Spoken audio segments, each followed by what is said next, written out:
All right.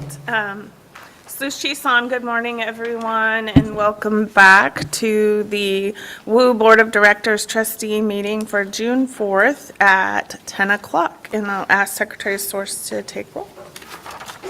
Thank you, Chair. All right.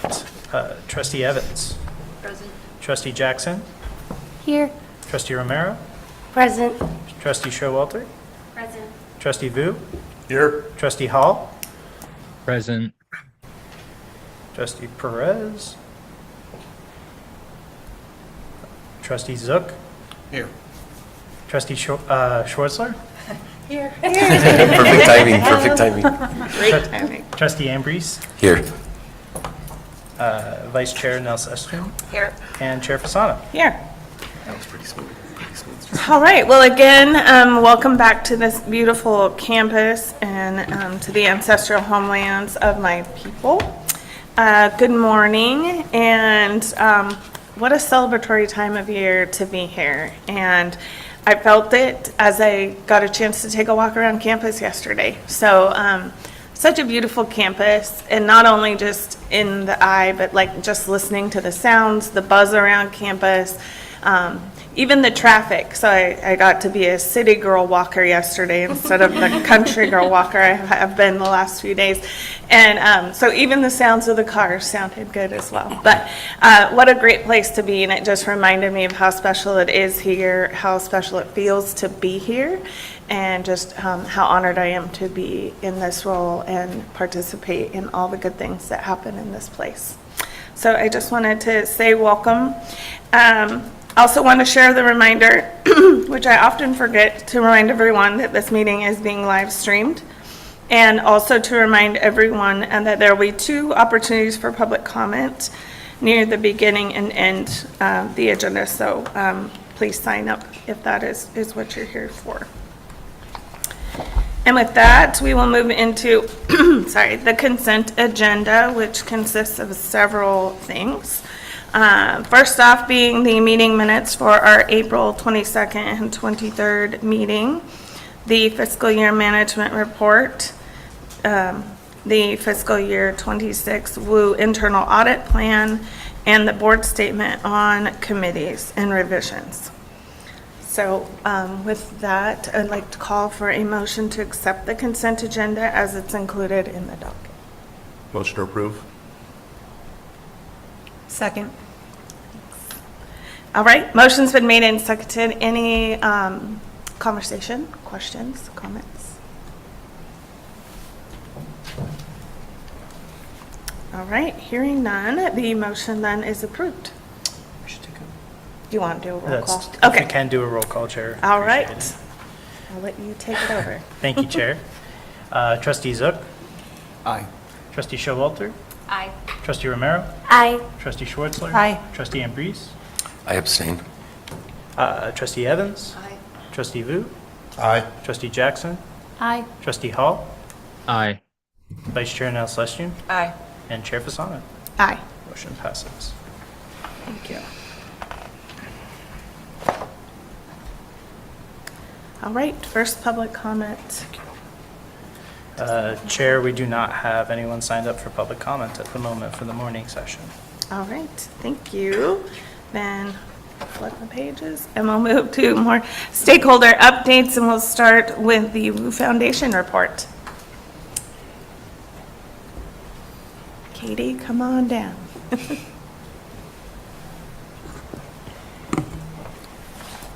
you. Thank you, trustees. It's been a busy couple of months since we last saw you.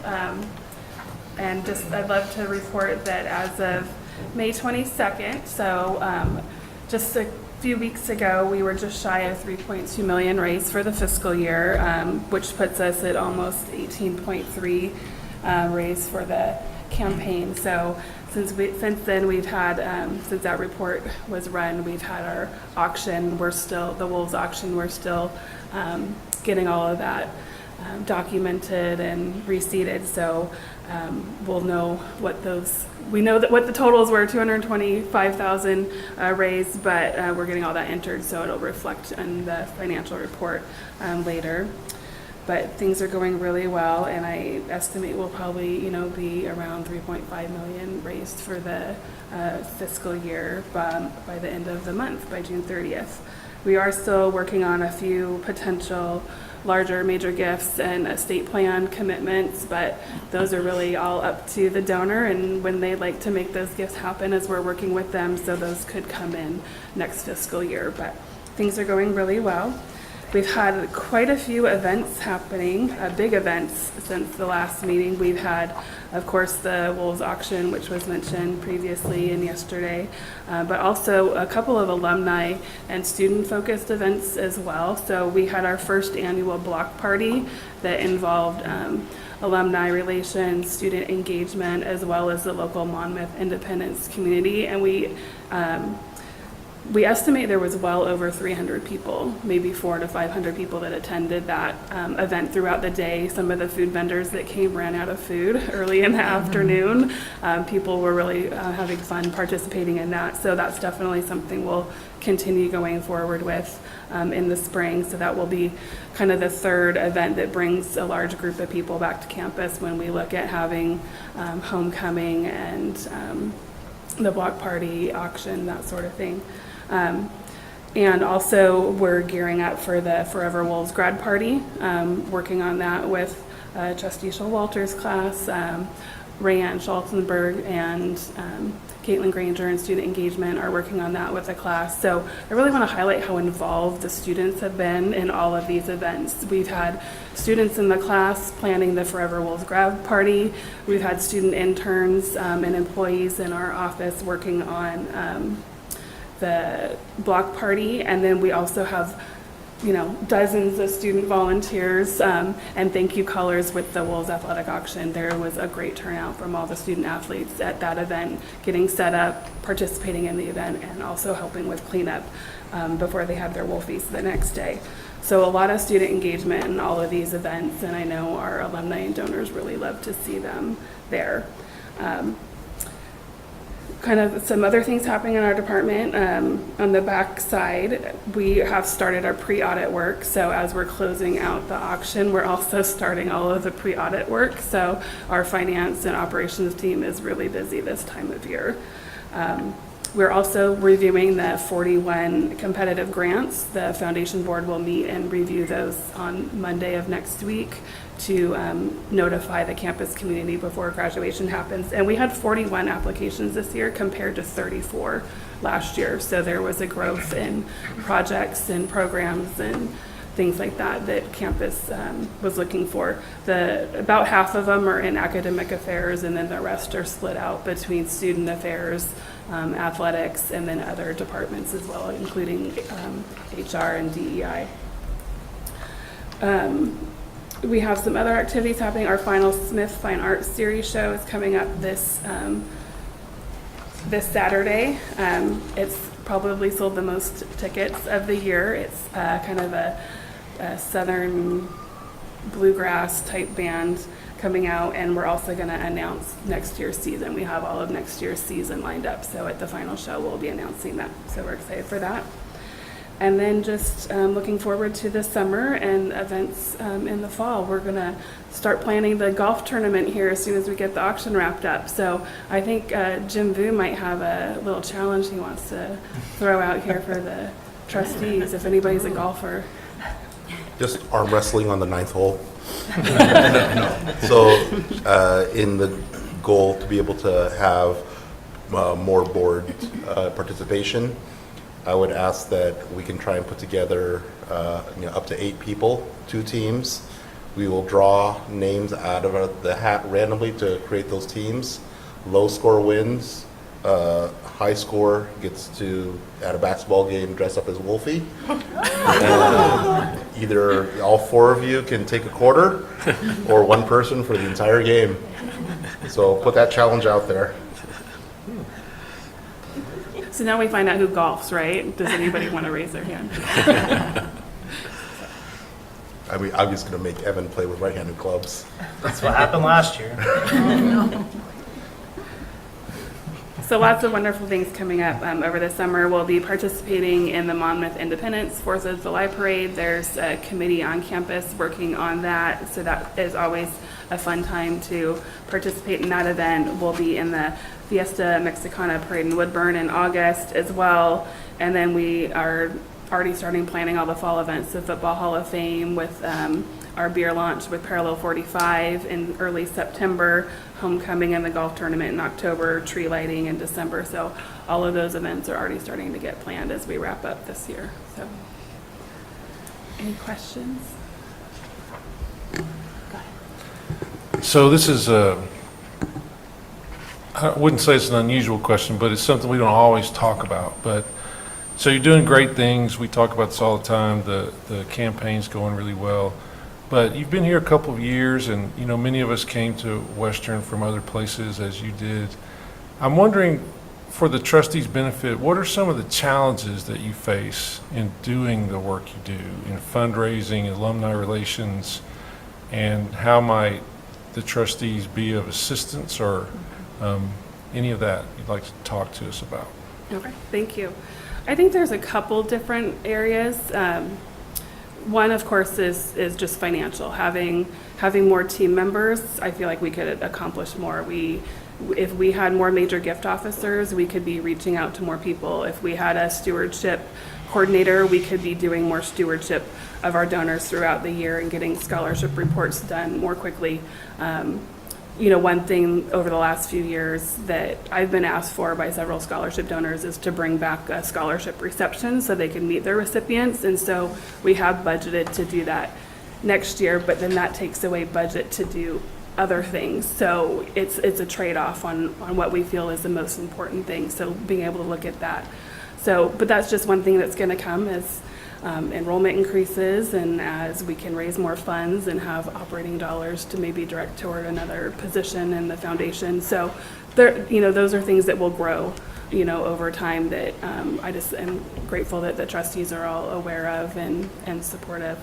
Part of it's just a culture of giving and outreach and what's been asked for as well. I think there's been wonderful, wonderful work done, relationships that have been sustained over a long period of time, people giving to the annual fund and scholarships, but there hasn't really been a culture of giving multiple year gifts, you know, multiple year commitments. There hasn't been a culture really of talking about capital needs across campus and also a lot of estate planning. We have received estate gifts, but we haven't proactively really marketed and talked to donors about estate gifts or about combined gifts and how you can do something currently and then you can plan for it in your estate as well. So having those conversations more holistically with donors.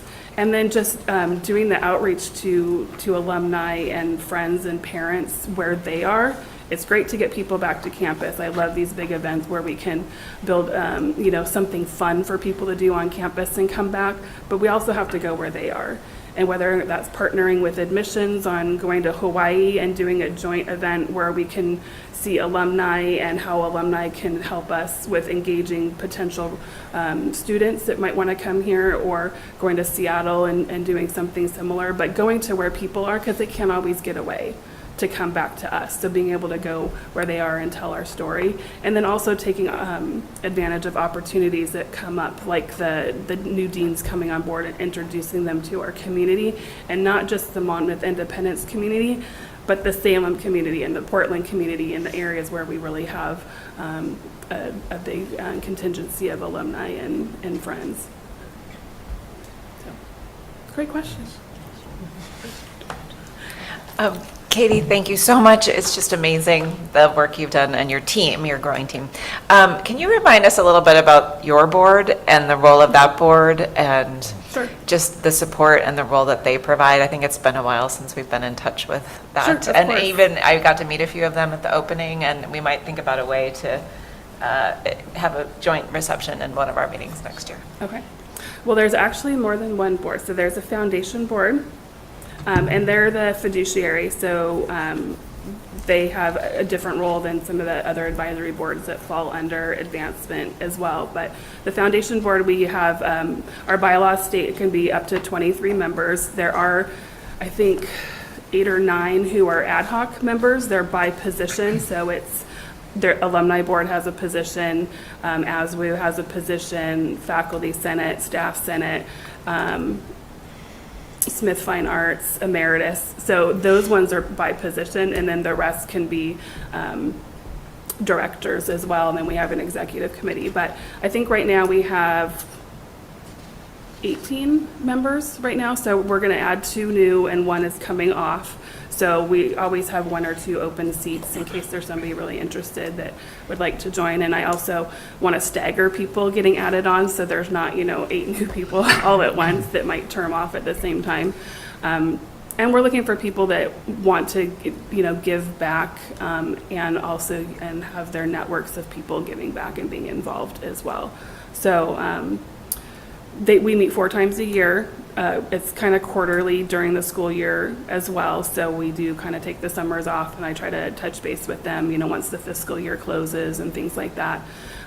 We have only 2 really active committees, which is our executive committee and then our finance and plan giving committee that really works with Kara, who's our operations and finance director on 990s and our audit and, the things that she needs support with, our investments as well. We have an investment advisor that presents to us every quarter.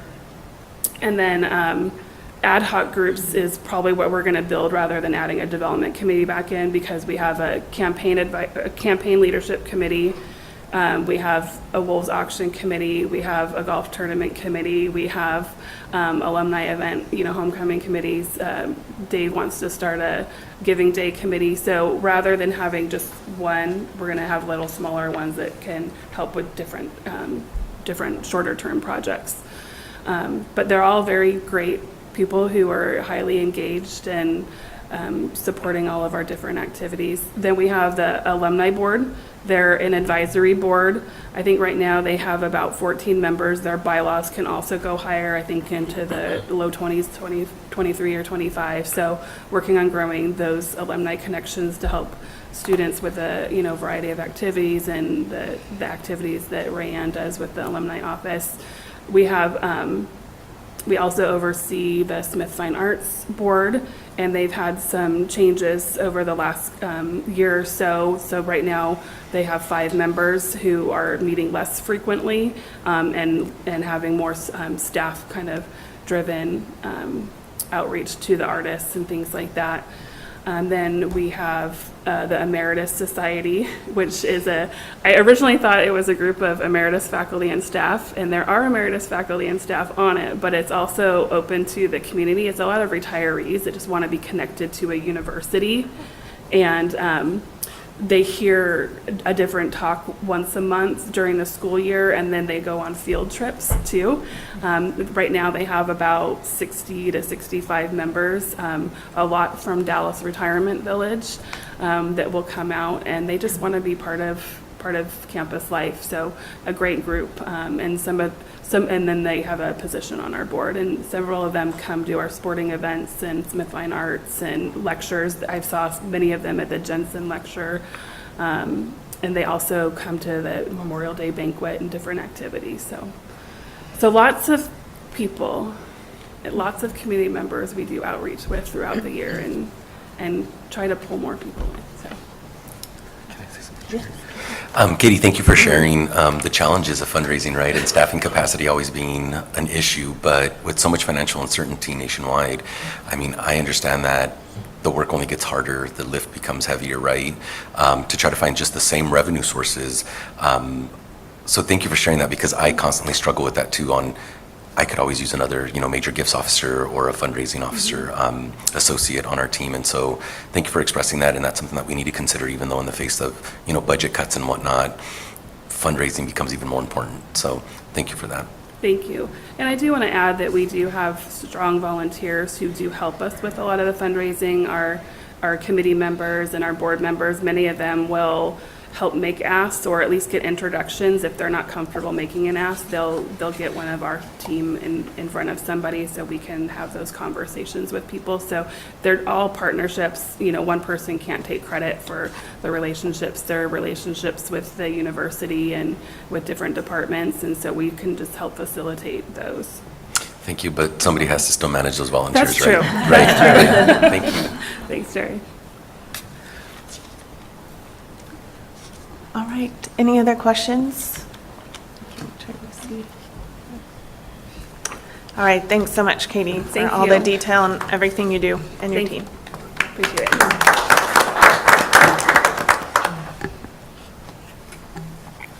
All right, let's move into the legislative report, and Secretary Source is going to deliver that for us.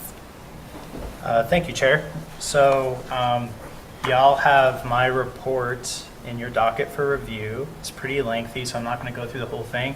Plus, a lot has changed since this report. So that's kind of the nature of the business these days. What I do want to really talk a little bit about is the economic forecast. This is the first economic forecast, not including COVID, since 2009, where there was actually a flattening of our economic growth in this state. So I think that's an important thing to think about because in the context of higher education, if you talk to legislators, we made some of the deepest cuts to higher education in 2009 of any state, and we haven't gotten there. But in the last 16 years, we've had consistent economic growth, and yet the funding for higher education has not caught up to where we were before that 2009 cut. So I think it's an important moment to really think about when we're thinking about funding of higher education in the state. In all of that, the GDP still is projected, we're still projected to grow. The revised GDP went from a 2% projection of growth to a 0.8%. And this, from our state economist, is due to factors of tariffs, workforce reduction, and uncertainties from policy at a policy level from the federal government has factored into this report. It also, the economic report said that the probability of a recession has increased from 15% to 25%. So not great economic report. Another important note is that although this is a flatlining of growth, the kicker is still projected to kick. So we're getting a double whammy of a flattening of economic growth, and the kicker is still projected to give back to the taxpayers $1.64 billion, which is decreased, but it's still a kicker that will be taken away from the ability for higher education and other public services to get additional funding. So I think, that's an important thing to really think about with the ongoing uncertainties at the federal level of federal support. What they're calling the Big Beautiful Bill Act is passed the House and is moving through the Senate. At the federal level, they're hoping that bill passes by July 4th, although all professional indicators suggest that will not happen, and that we'll have continued uncertainty through the summer into maybe even the fall of whether that bill is going to pass. That has massive cuts to Pell Grants, as well as it eliminates the work-study program at the federal level and does a few other things in the current version of the bill that passed the House. So I think it's important for us to think about that context as well. And then going into the final part of my legislative report, which is where we're at the state at this moment. So rumor has it, the constitutional sine die is June 29th. Rumor has it that they don't want to come back after Juneteenth, so rumor has it that they'll be done June 18th. To that extent, on Monday, the Joint Education Subcommittee passed a bill that was the HECS budget and is moved to the full Ways and Means. If you remember in our advocacy day and some of the conversations I've had with you in previous meetings, we were asking for 1.275 for PUSF or our Public University Support Fund. After the revenue forecast came back, we changed our messaging to no less than 1.1 billion, or else we might have to face additional challenges at the university level. The bill that passed the subcommittee of the Joint Ways and Means on Education was funding at 1.068, so under that 1.1. And we were asking for the Oregon Opportunity Grant, we were asking for $358 million. They approved a budget with $276 million in it. So not what we were looking for. The messaging we're getting from legislators is this is a first crack at the budget and that there might be additional funds at the very end of session. But they've been communicating with us all session long that this is going to be a current service level budget. Included in that subcommittee recommendation is, to a certain extent, a budget note that we requested that looks at them, that asks the HEC to re-examine what current service level is, because part of the challenge is that there's a fundamental disagreement between what the university says current service level and what the state says is current service level. Part of that is because they don't factor labor into theirs the same way that they do for state agencies. So there's a difference in calculation.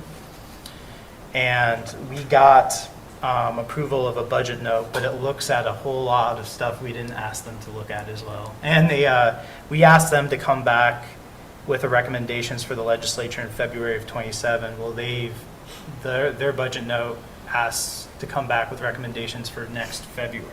So I think there's concern amongst the universities that this is going to be a really quick snapshot look and not a holistic re-examination, and concern around if this is going to be an effective use of time and effective in actually being able to really effectively recalculate a current service level.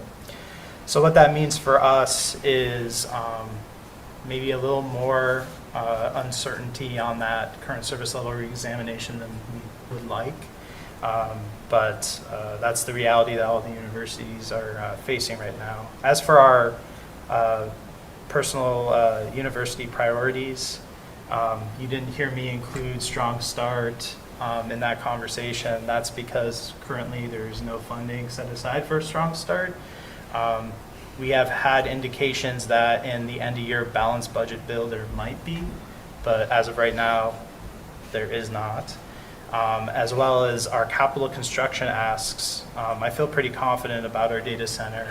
We actually got invited to, I worked with University Computing Solutions to present at a committee now. We've gotten invited to come back in the legislative days around UCS's actions during the Central School District cyber attack and some of the things that we've been able to do, although with a crumbling data center, imagine what we can do with a new data center. And I think we've made some legislators true believers in our ability, if we get some investment there, that will be helpful.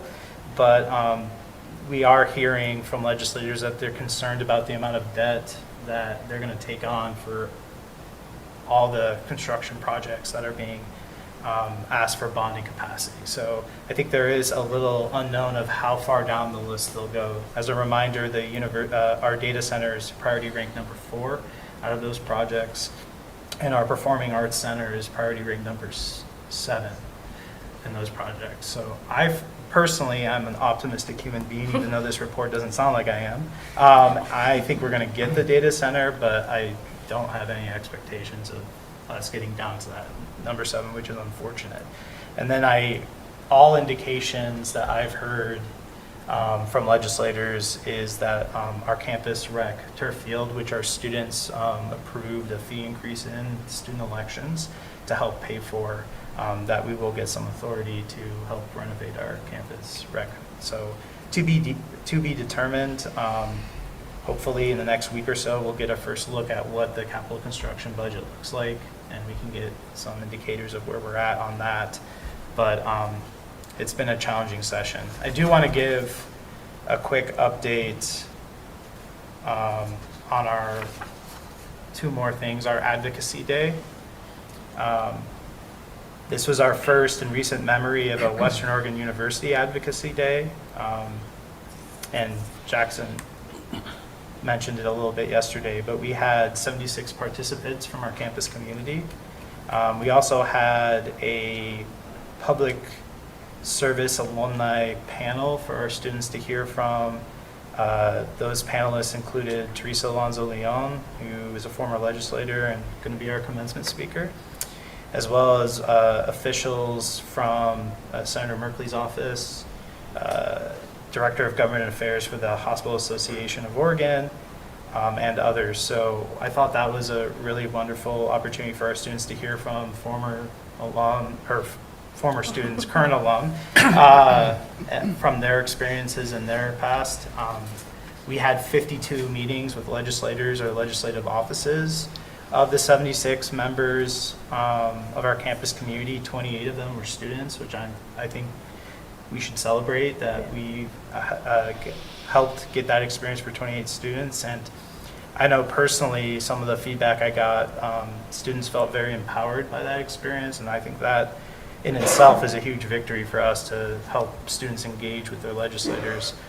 We also had 7 faculty, 25 staff, 10 administrators, 3 trustee or foundation board members, and 3 additional alum came as well. So overall, I just want to also give a shout out to our catering team who, in a week and a half notice, made 90 lunches and helped provide coolers, and were just really gracious and wonderful and flexible with people's dietary needs. So just thank you so much to Jane and the catering team for their help, and everyone else, Luann and everyone else who helped support that day. Thank you for making that a reality. And then my last update that I think is just a fun fact that you all should know and we should embrace and be proud of. I just finished the honor roll list that we send to legislators so that they can congratulate folks who received honor roll, who were on the honor roll. And we had at least one student from every legislative district in the state. And I think that's a really cool thing to think about with the size of our institution. And you think in this area, the legislators have a lot of constituents from this area, but in every legislative district across the entire state, we had at least one recipient. Is, I think, an accomplishment for our admissions team, you know, our senior leadership and their teams, and the university at whole, that we truly represent the entire state. So that is my report, and I'm happy to answer any questions. So before the trustees may have some questions, I wanted to thank you, Evan, for, again, I've done it before, but for stepping in when Rico Lujan Valerio took a job in the office of the state, my mind's blanked, Secretary of State Tobias Reed's office, and we wish Rico the best, but Evan stepped in to fulfill 2 roles, and has been doing a lot and spending a lot of hours engaging in that work. This is a good opportunity to answer questions that some of the trustees may have. Again, we recognize that many of you are new to serving on a board like this in higher education, so you may not even know how the HEC works. And when we say HEC, we mean Higher Education Coordinating Commission, run by Ben Cannon, who's a governor appointee, and how that budget works and how these lobbying efforts might take shape or not. Also, the bill that's going through at the federal level, there are several parts of that that are concerning to higher education. You mentioned a couple. One is the Pell Grant cut, one was subsidized loan cut, another is a defunding of TRIO programs, and also this new system of universities being required to guarantee student loans related to some degrees, and pay those loans back if the students default on them, which is a very interesting idea, but I think it will have some ramifications if these things go through. So we don't know if they will go through, but we can imagine that some of it probably will go through at some level. So it's very concerning as to how that will play out at the state.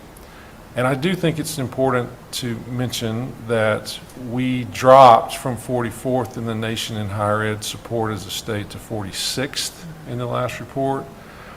And as we have conversations with legislators about that, I mean, I could talk to you at length about how they react in different ways to it, but it is interesting that many of them think that since we have gotten at least close to the funding that was here in '09 and '10, that somehow they have been very successful in their funding of higher education. But they've just restored that level to what it was 15 years ago. So it's an interesting conversation to have with them. The lobby day was a great day. It was really great. I appreciate all of the people in this room who went and engaged that day. And a lot of people have said, you know, was that day worth it? How was that day? And there's lots of answers to that question. You know, did it have an effect on this particular budget? Maybe not, because there's so many things at play. But it builds relationships, and it gets Western in the building in ways that are really positive. And I found myself reflecting on the students and how many of them were so very engaged that day and really joyful that they were in the building and meeting with senators and representatives and making their arguments. And the group I was in, the students led.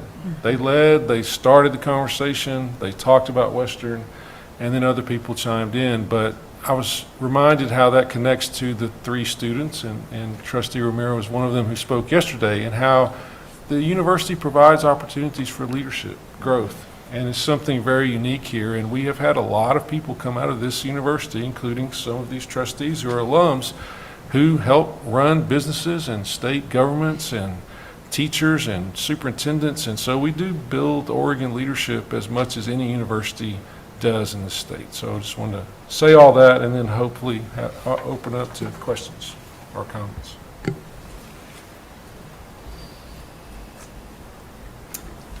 All right. Any board members have any questions, comments, anything they want to add? Kevin, I have a question about that gap between the kicker versus the spending standpoint. So the spirit behind the kicker is that anything that's above budgeted numbers are returned back to the taxpayers. And then, I mean, so if there's a gap between what's being funded versus the budgeting, I don't get it. So, Well, so, yeah, fair enough. It was interesting because when you talk to certain legislators from the party that's not governing, so the minority party, they'll say, you know, this is a false narrative that there's no more additional money because they have billions of additional dollars. The economic forecast said that they have so much money they're having to return some money back to the taxpayer. So this is about priorities. This isn't about a lack of money. And so I guess this is all about definitions of terms. When you're talking about shortfalls and you're talking about how much money we have and not, I think you can make the argument that we had a base budget based on last legislative biennium's budget, and from that they make decisions based on this budget, and because we have less money coming in, they have to make those hard decisions, and higher education isn't the top 3 to 5 priorities, which I think people on this board have been hearing that from the president, myself, Rico, and Rico was here. It's not housing, it's not behavioral health, although you can argue they're all interconnected, but it has not been prioritized by the governing party the way that other priorities have been. So that additional funding, some of which will be taken away by the kicker if this continues, has been prioritized in ways to deliver increased amounts of behavioral health, try to cut barriers around housing, and funnel money to housing, nonprofits that focus in housing, and funnel money into programs that help support home ownership, amongst other things. So, but the challenge is there's a fundamental disagreement between the two parties of what the economic forecast actually says and what the reality is on the budget front. Does that help answer that?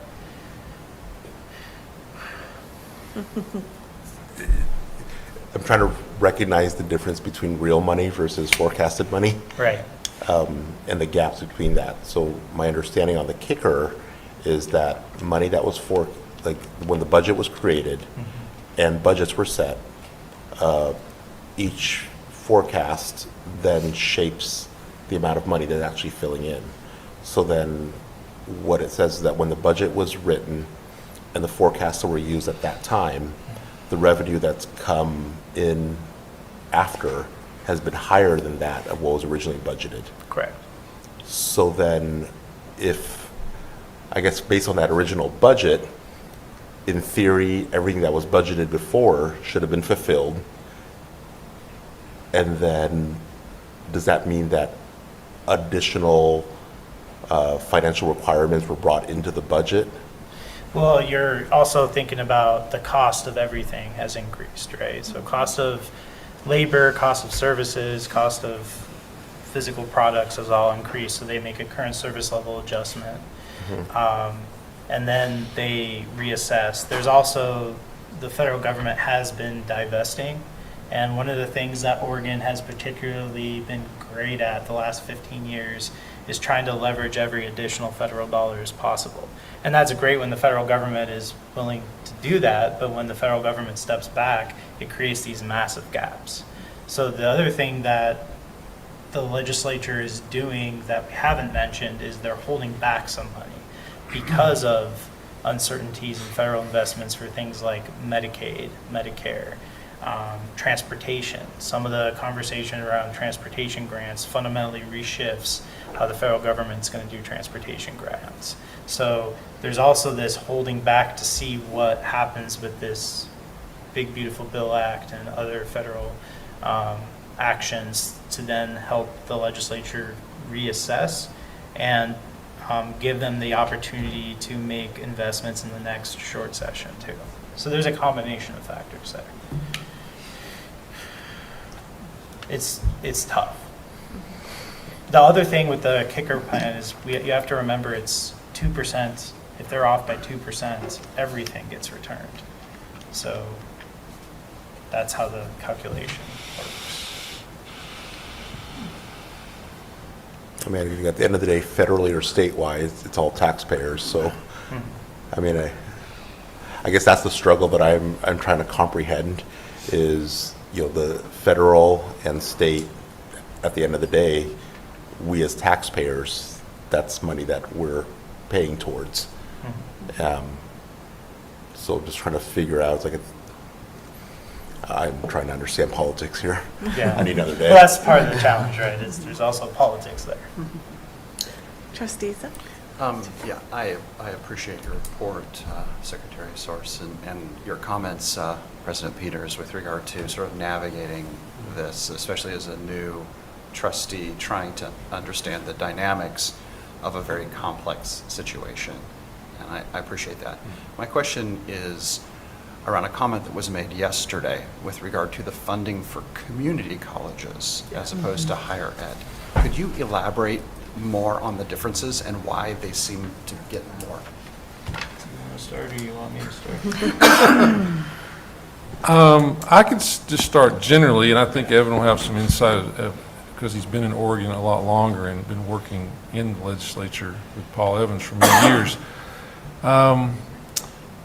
From my perspective, I think philosophically, a lot of our state leaders see community colleges, perhaps even as, I hesitate to say this, but sometimes I feel this way, and I could be incorrect, but as more valuable part of higher education, that they train workforce, and universities somehow do something different than that. And there are certainly differences between what we offer, but I think we're all training people who contribute to the economy and the workforce in one way or another. So I think that's part of it. I believe that they also got a little bit of extra attention when enrollments went way down in community colleges pretty quickly. Now that also happened at the regional universities, but universities often are lumped together. So sometimes you'll hear this. Recently, people have said this, Ben said this recently in a meeting, that enrollment at Oregon universities has gone up about 2.3%. True, 16% of that's at one school. And others have gone down or we've been basically flat over 2 years. So that kind of narrative makes it sound like, well, why are universities struggling? You know, their enrollment's actually up, and community college enrollment's down. And so we've had to put a little bit larger percent of money into their funding formula. So I think that's a good part of what has happened. And I think they actually improved to 15th in the nation in funding. Now, the community college leaders, my fellow colleagues who are presidents of those would say, well, it doesn't mean that we have what we need. So I don't want to sound like they're in great shape. But, you know, per student funding wise, they are in a better state than we are. They also have the ability to issue bonds and raise, you know, Chemeketa just passed their bond on the second try, which was great for them. I think it's 141 million. So they have another way to bring in money for, especially for capital improvements that universities do not have. So I'll let you add on to that, Evan. Yeah, I think a lot of Oregonians over the years have heard about our tax structure as a two-legged stool instead of a three-legged stool. Well, when we're talking about universities, regionals really have a two-legged stool. There's tuition or state support. That's really it. You know, there's grants, there's other things, but that doesn't really create a third leg, right? Community colleges and some of the larger universities, one could argue, have four legs because the community colleges have this inherent ability to raise funds through their tax base. They also have a governing board that are elected, and for some reason, people see as more legitimate than governor appointed, from my perspective. And a lot of those elected people are people who have been in the community a long time engaged, that can't have the ability to go out and be those cheerleaders in a way that you all, although you're governor appointed, maybe have less of an ability to do. And I think they also have convinced the legislature, as property tax limitations have really grasped how local governments work, convinced the legislature that it's their job to continue to provide support in additional ways to the community colleges, and intrude on things that used to exclusively be in the public university purview, which has really impacted, I think, strongly the universities. So I think those are a number of reasons why. And a lot of legislators started, or at least part of their political journey, were on these governing boards at the community college level. So I think there's a lot of those factors that have led to them being seen as more critical than public university. So if I could paraphrase a little bit what you said, sort of my takeaway is very interesting. I think what I'm hearing is there's an advantage with community colleges simply because they are local and we're perceived as regional. That's my perspective. I do think the president saying that one of the challenges that we face is that the universities get lumped in. Yeah. And people inside the Capitol especially see all universities as Oregon State and University of Oregon.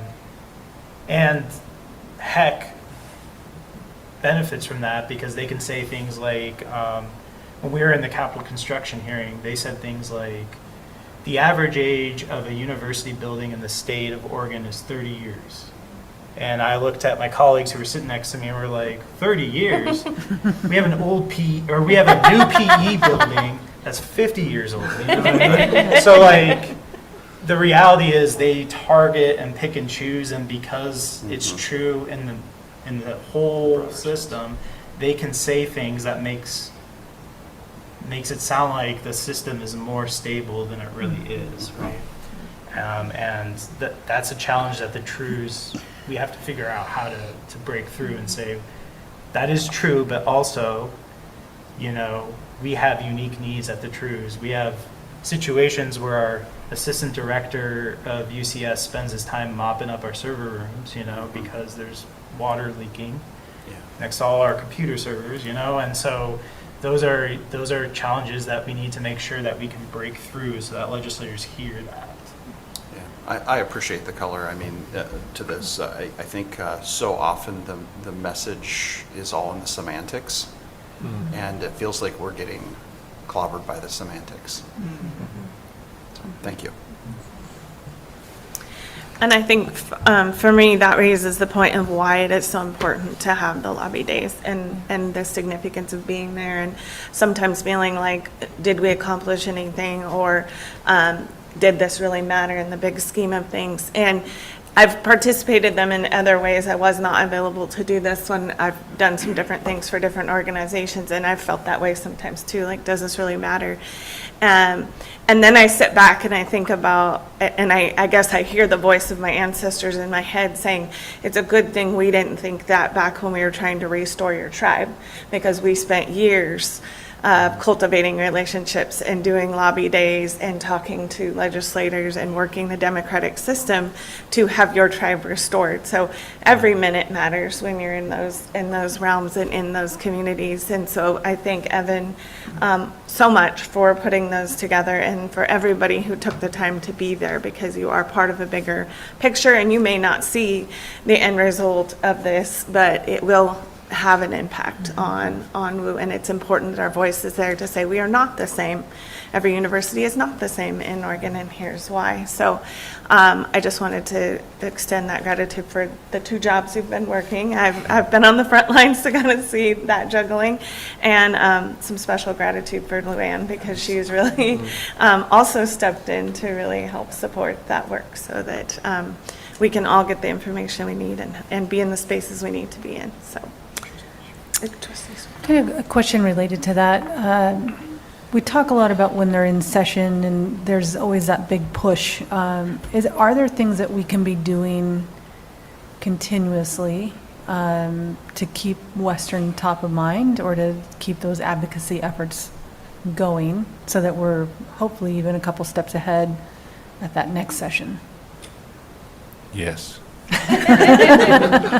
And what could we be doing to help with that? I think the truth is that this is probably true everywhere, but in Oregon, I think it may be particularly true that so much of this stuff is relationship building and who you know and how you know them.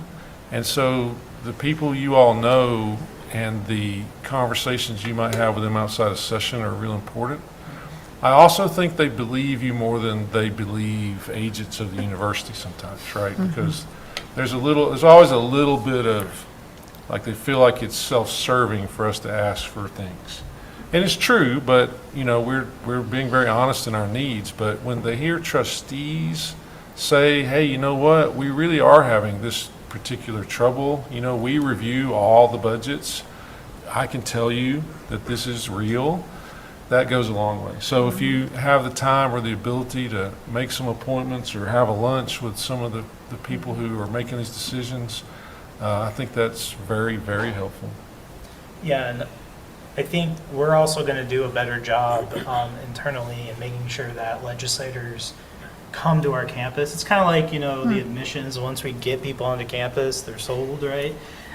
Getting them onto campus, seeing the buildings, talking to students, talking to trustees, talking to staff, and seeing some of the physical spaces and the challenges that our teams have to deal with.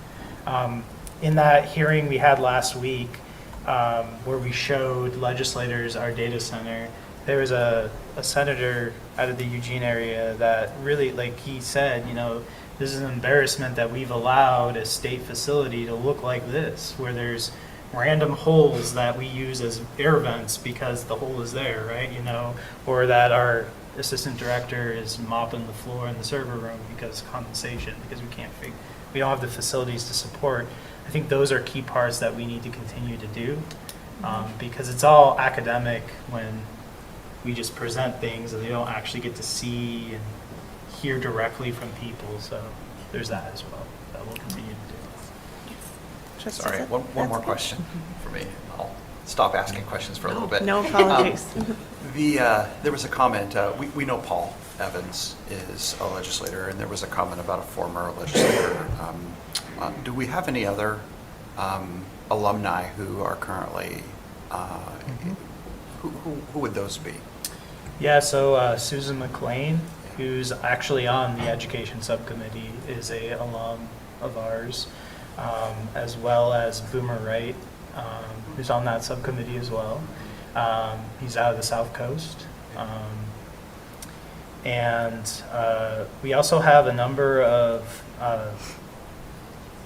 legislators who had family go. So Senator Solomon out of Hillsborough, her son and her daughter-in-law are alum. So alum are everywhere, right? And so I think it's a lot more. It's also about cultivating those relationships, like the president said, and really making sure that they have what they need to be supportive in a way where they can push back against their caucus, because a lot of those decisions are made at the caucus level, right? And it's hard for one member to be like, well, I don't think that's right, when you have like leadership saying this is what we're doing. But if we can supply them with as much information as possible and build those relationships, I think it just benefits us and the other universities, to be honest, right?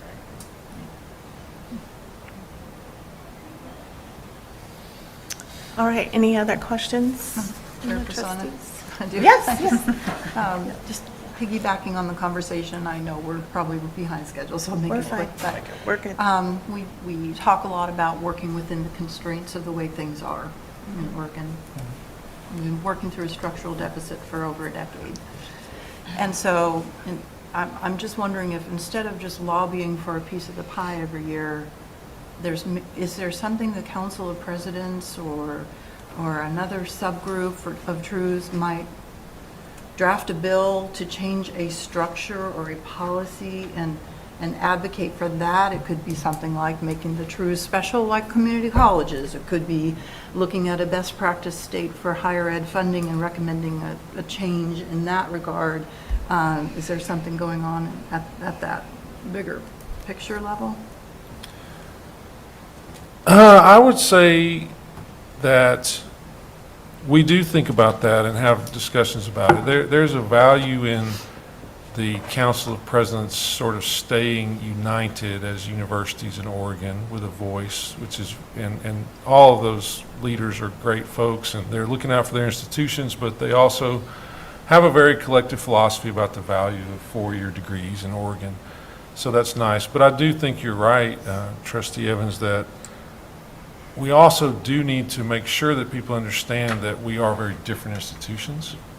And this year in particular, I think it took a little bit of time. Most of the presidents are new.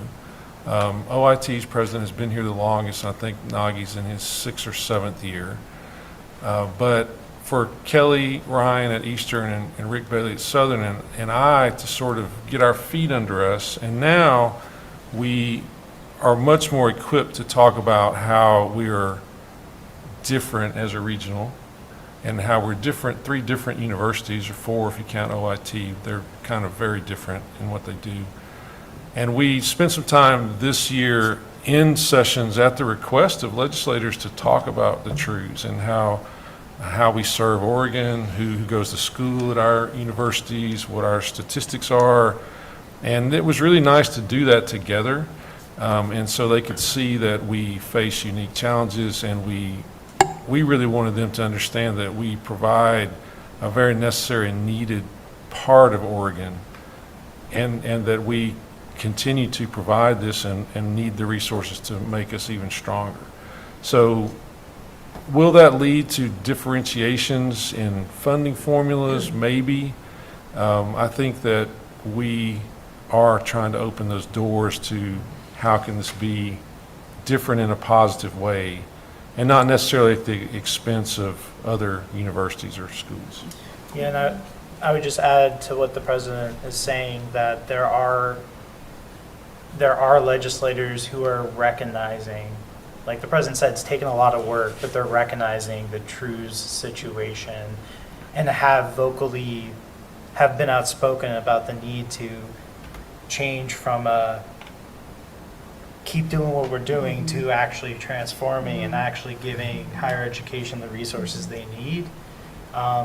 What that looks like, who the heck knows? I think there's, oh yeah, there you go. But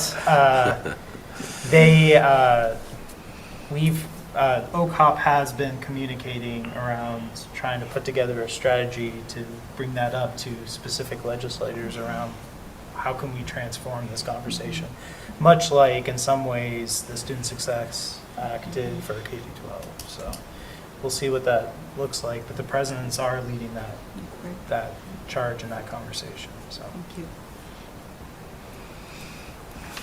All right. Anyone else? Okay. I guess, so make sure I understood what's being said is that what the value that we need to, I guess, communicate with legislators is that, overall HEC represents, four-year institutions. And then what we need to do is educate on the role of regionals, where it is, yes, part of all four-year institutions, but recognizes the challenges and differences of the regionals relative to just being lumped in with all public universities.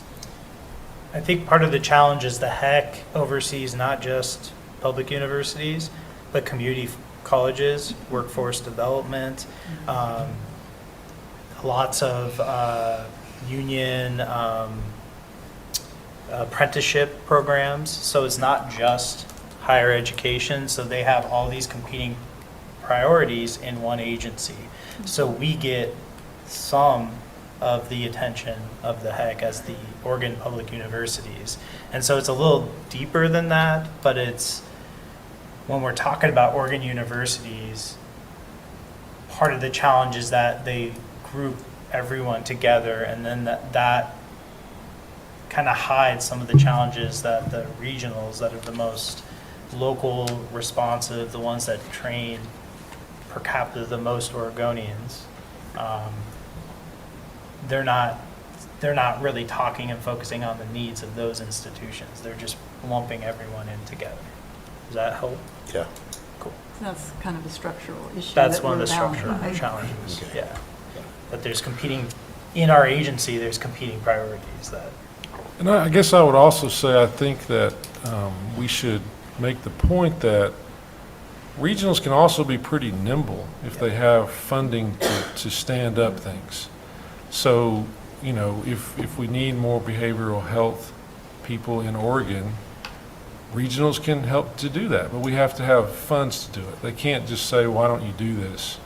Because we don't have enough structural savings to do something that would help the state. So I think once legislators realize that they may start to see us in a different way as well. And, we often talk about how much we drive the local economies where we're situated, providing workforce. We employ over 700 people in this county. We produce graduates who are by and large Oregonians. We have 80% Oregonians attending here and right over 50% first-generation students. So we're also doing the things that the state of Oregon asks that higher ed do, which is have more people obtaining higher ed degrees, college degrees, and educating first-generation low-income students. And we do that percentage-wise at a greater rate than large institutions do. And that's interesting. I think we forget that too. The numbers are the numbers, and I'm sure OSU has more first-generation students than we do numerically, but percentage-wise, it's different. And so that means two things to me. One is that there is an environment here where first-generation students, and I'm just using them as an example, right? We have all kinds of students here. Will enter a classroom where they'll know that a lot of people are just like they are, right? That there's like a critical mass of similar experience in the room that gives you a community that's built in. But it also means that we often need more services to support those students in their learning, because again, it's a matter of proportionality. So numerically, I always use the example of, do we have enough, say, mental health counselors on campus for 3,800 students? Some might say, yeah, you do. But it's like, well, do we have enough for our particular student population? And that's not a criticism. It's just, people have different needs based on life experiences. And so the answer to that is probably that we don't. And that's something I think the leaders of the state need to recognize as well. Yeah, and I think it all boils down to, just really telling our story. So I think that's telling our story about who we are and what we do here and who comes out of WOU and how that contributes to Oregon. So hopefully we can all continue to keep doing that as trustees, and we'll have more opportunities to do that at the Capitol. Okay, I think we're going to wrap up that unless there's any more comments or questions from the board. Okay. Then I think we'll move into the president's report, and I will turn it over to you, President Peters. All right, thank you, Chair Fasana. All right, as I usually do, I'll highlight a few things from my pretty lengthy report. It was interesting when I was preparing it, I thought, well, we just met about 4 weeks ago. What has happened? And there was quite a bit that happened in those 4 weeks. And as I said yesterday and say at the beginning of this report, this time of year, there's so many events that are celebrating the accomplishments of our faculty, staff, students, community members. So it's very busy, but it's a pretty joyous time, I think, for the community. And I listed a few here. We had the Academic Excellence Showcase. We had a faculty and staff recognition luncheon coming up on Friday. The athletic auction, which was the largest and most sort of vibrant that it's been since I've been here. Forever WOU's grad party that we just talked about, students are planning, is going to happen in about a week. The MSSP graduate dinner is this evening. We had our Wolf Awards and the Wolfies and the Trio Awards have all happened. So those are just a few of the types of things that happen on our campus this time of year. I also mentioned that Teresa Alonso Leon is our graduation speaker. It's going to be really nice, I think, for her to be the speaker, particularly this year, since we achieved Hispanic Serving Institution status, which, as I've said many times, is a testament to the work of this community over many years, over many, many years. So it's something that I think is really special and marks this institution in a unique way. And Teresa, if you don't know her own story about her journey as an immigrant and then attending Western and being a first-generation graduate, it's quite a moving story, and she has emerged as one of the leaders in Oregon and really champions of higher education. So I think it's going to be great. And she has already said she would probably cry a bit, so I'm sure we all probably will to hear her story. As we've been talking about, with the legislative agenda at the state and national level both, it is an interesting, intense time, and sometimes that can lead to us talking about possible negative things a lot. And it's just sort of a truism, right? Because we face it. Open my email every morning and there's like 8 inside higher ed, diversity and higher education articles about all the things that are potentially negative or terribly negative happening in higher education. Although I will say Trustee Vu earlier this morning did say, sometimes you don't need to focus on all of that and worry about it constantly because we'll cross bridges when we get there. I think that's good advice, and we can cross those bridges when they arrive, and we're planning and thinking about how we will do that. I think our strength, and we'll hear some about our admissions and enrollment strategies at lunchtime, are really going to help us be a steady, strong university moving forward, coupled with what we do here, who goes to school here, who works here, what this community's like. Other schools just don't have this. They don't get to talk about these things, as you say, telling this particular story. Lots of schools talk about being small and, focused on student experience, and that's great. They do. But I just feel like we're different. We're a little bit different in the ways that we support in our philosophy here. A few highlights over the length of the report. Evan's already talked about the potential revenue shortfall, and we'll see how that plays out with the budgeting. At the same time, it's good to balance that with our good news from Katie on the combined campaign is already ahead of schedule for those goals. We're at 123% of our scholarship goal, 87% of the student success goal, falling a little bit down on the athletics part of that, but we have some strategies going forward to help us achieve that, I'm sure. Athletics this year, we've been looking at financial analysis of collegiate athletics at Western, and that's something we're facing that as a community, because I think when you're in budget tough budget times, a lot of times people want to talk about, well, why do you have athletics and what does it mean? And so we are addressing that, looking at return on investment in student athletes and sports specifically. It's been an interesting process, and we'll continue it, and we formed an athletic advisory committee with different constituents to talk about that. Steve Scheck agreed to chair that this last year, and it was a way really to get more people involved in how we understand athletics, how it operates, and what values it brings to a community. So that's been good work. I was happy to see it. I won't talk about applications and numbers page. We'll talk about that later. Steel and all that. Since Vice President KB has joined us, we've really hit the ground running on a new kind of vision for budgeting and how we'll articulate budget processes and looking at better practices at this institution. So I thank KB for leading that work on day like 74 or something. He's brought that knowledge and put it into action right away. I did want to talk a little bit, it kind of relates to what I was saying about services, but student affairs and support is an interesting part of universities that often, I wouldn't say is overlooked, but it might be undervalued. Academics is our focus, right? We want our students to get their degrees and succeed, but how they experience the life of the university, so much of that depends upon strong student affairs. So I put in some stats.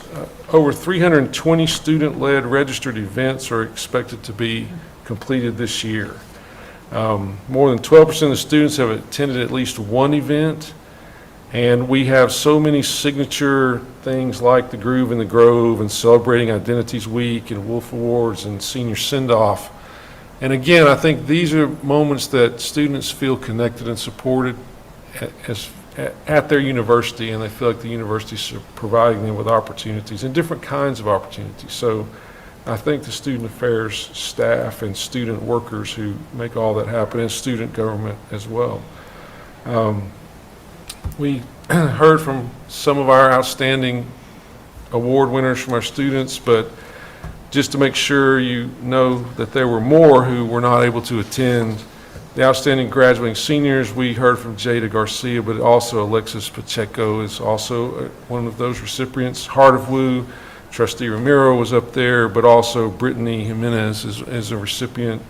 And distinguished student leader, Morgan, who I said yesterday, if you didn't hear me say, is going to be the incoming ASWU president.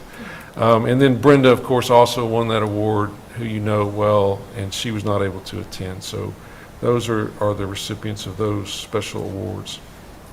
If I jump to, I wanted to talk a little bit about our incoming new deans. So exciting times. Randy Storch will be the Dean of the College of Liberal Arts and Sciences, and Teresa Hickey will be the new Dean of the College of Education. And they both will be starting at the end of this month, right? Is that correct? The 30th of this month. So we're real excited to have some new leaders in those roles and some vision to see what we can do and strengthen the things that we're already doing. So great job on that search, Provost Cole and the committee's work. You had a lot of really high quality candidates visit our campus, and it was great. The Office of Diversity, Equity, and Inclusion is working with the Foundation grant team and from Just Look Left to apply for a grant that would support legal and protective services of immigrant and refugee students. And I wanted the trustees to know that we are consistently having conversations and looking for strategies to support our students. And Jada had a little mention of her proposal that I believe she worked on with other students as well to have a Dreamer Center at this university. And if we can't do something like that fast and immediately, we're looking for ways that the support systems could still be there. And we have hosted some external lawyers on campus to talk to students about these things as one step, but we're trying to do more and better on that. Also, our bias response team, which was established in 2024, has been working well, in my opinion.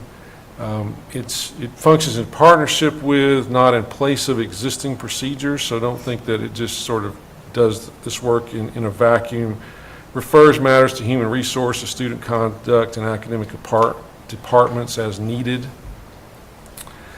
And then I've said before that I don't know if you've heard, but we are HSI now. So I think this might be your first board meeting as trustees of a Hispanic serving institution. That's pretty cool.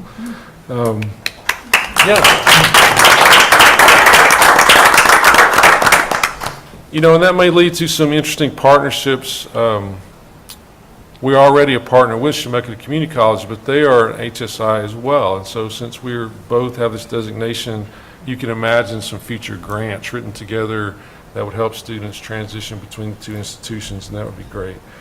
The Pastego Awards, a great celebration. This is one of our highest honors for employees here.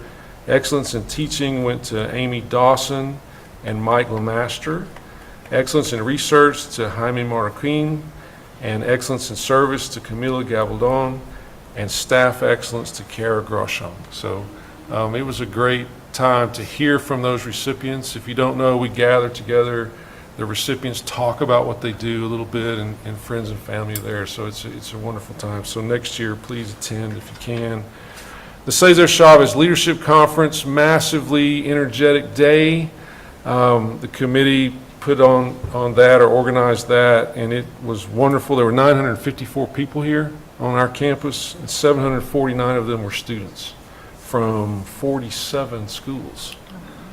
So getting people on our campus, that conference, which went away last year, and so came back this year, and we hope to continue to host that and have students on our campus. It was really, really, really fun. And then Evan covered the Advocacy Day at the Capitol. It makes a difference. It really does. It's you still meet people who live in Salem.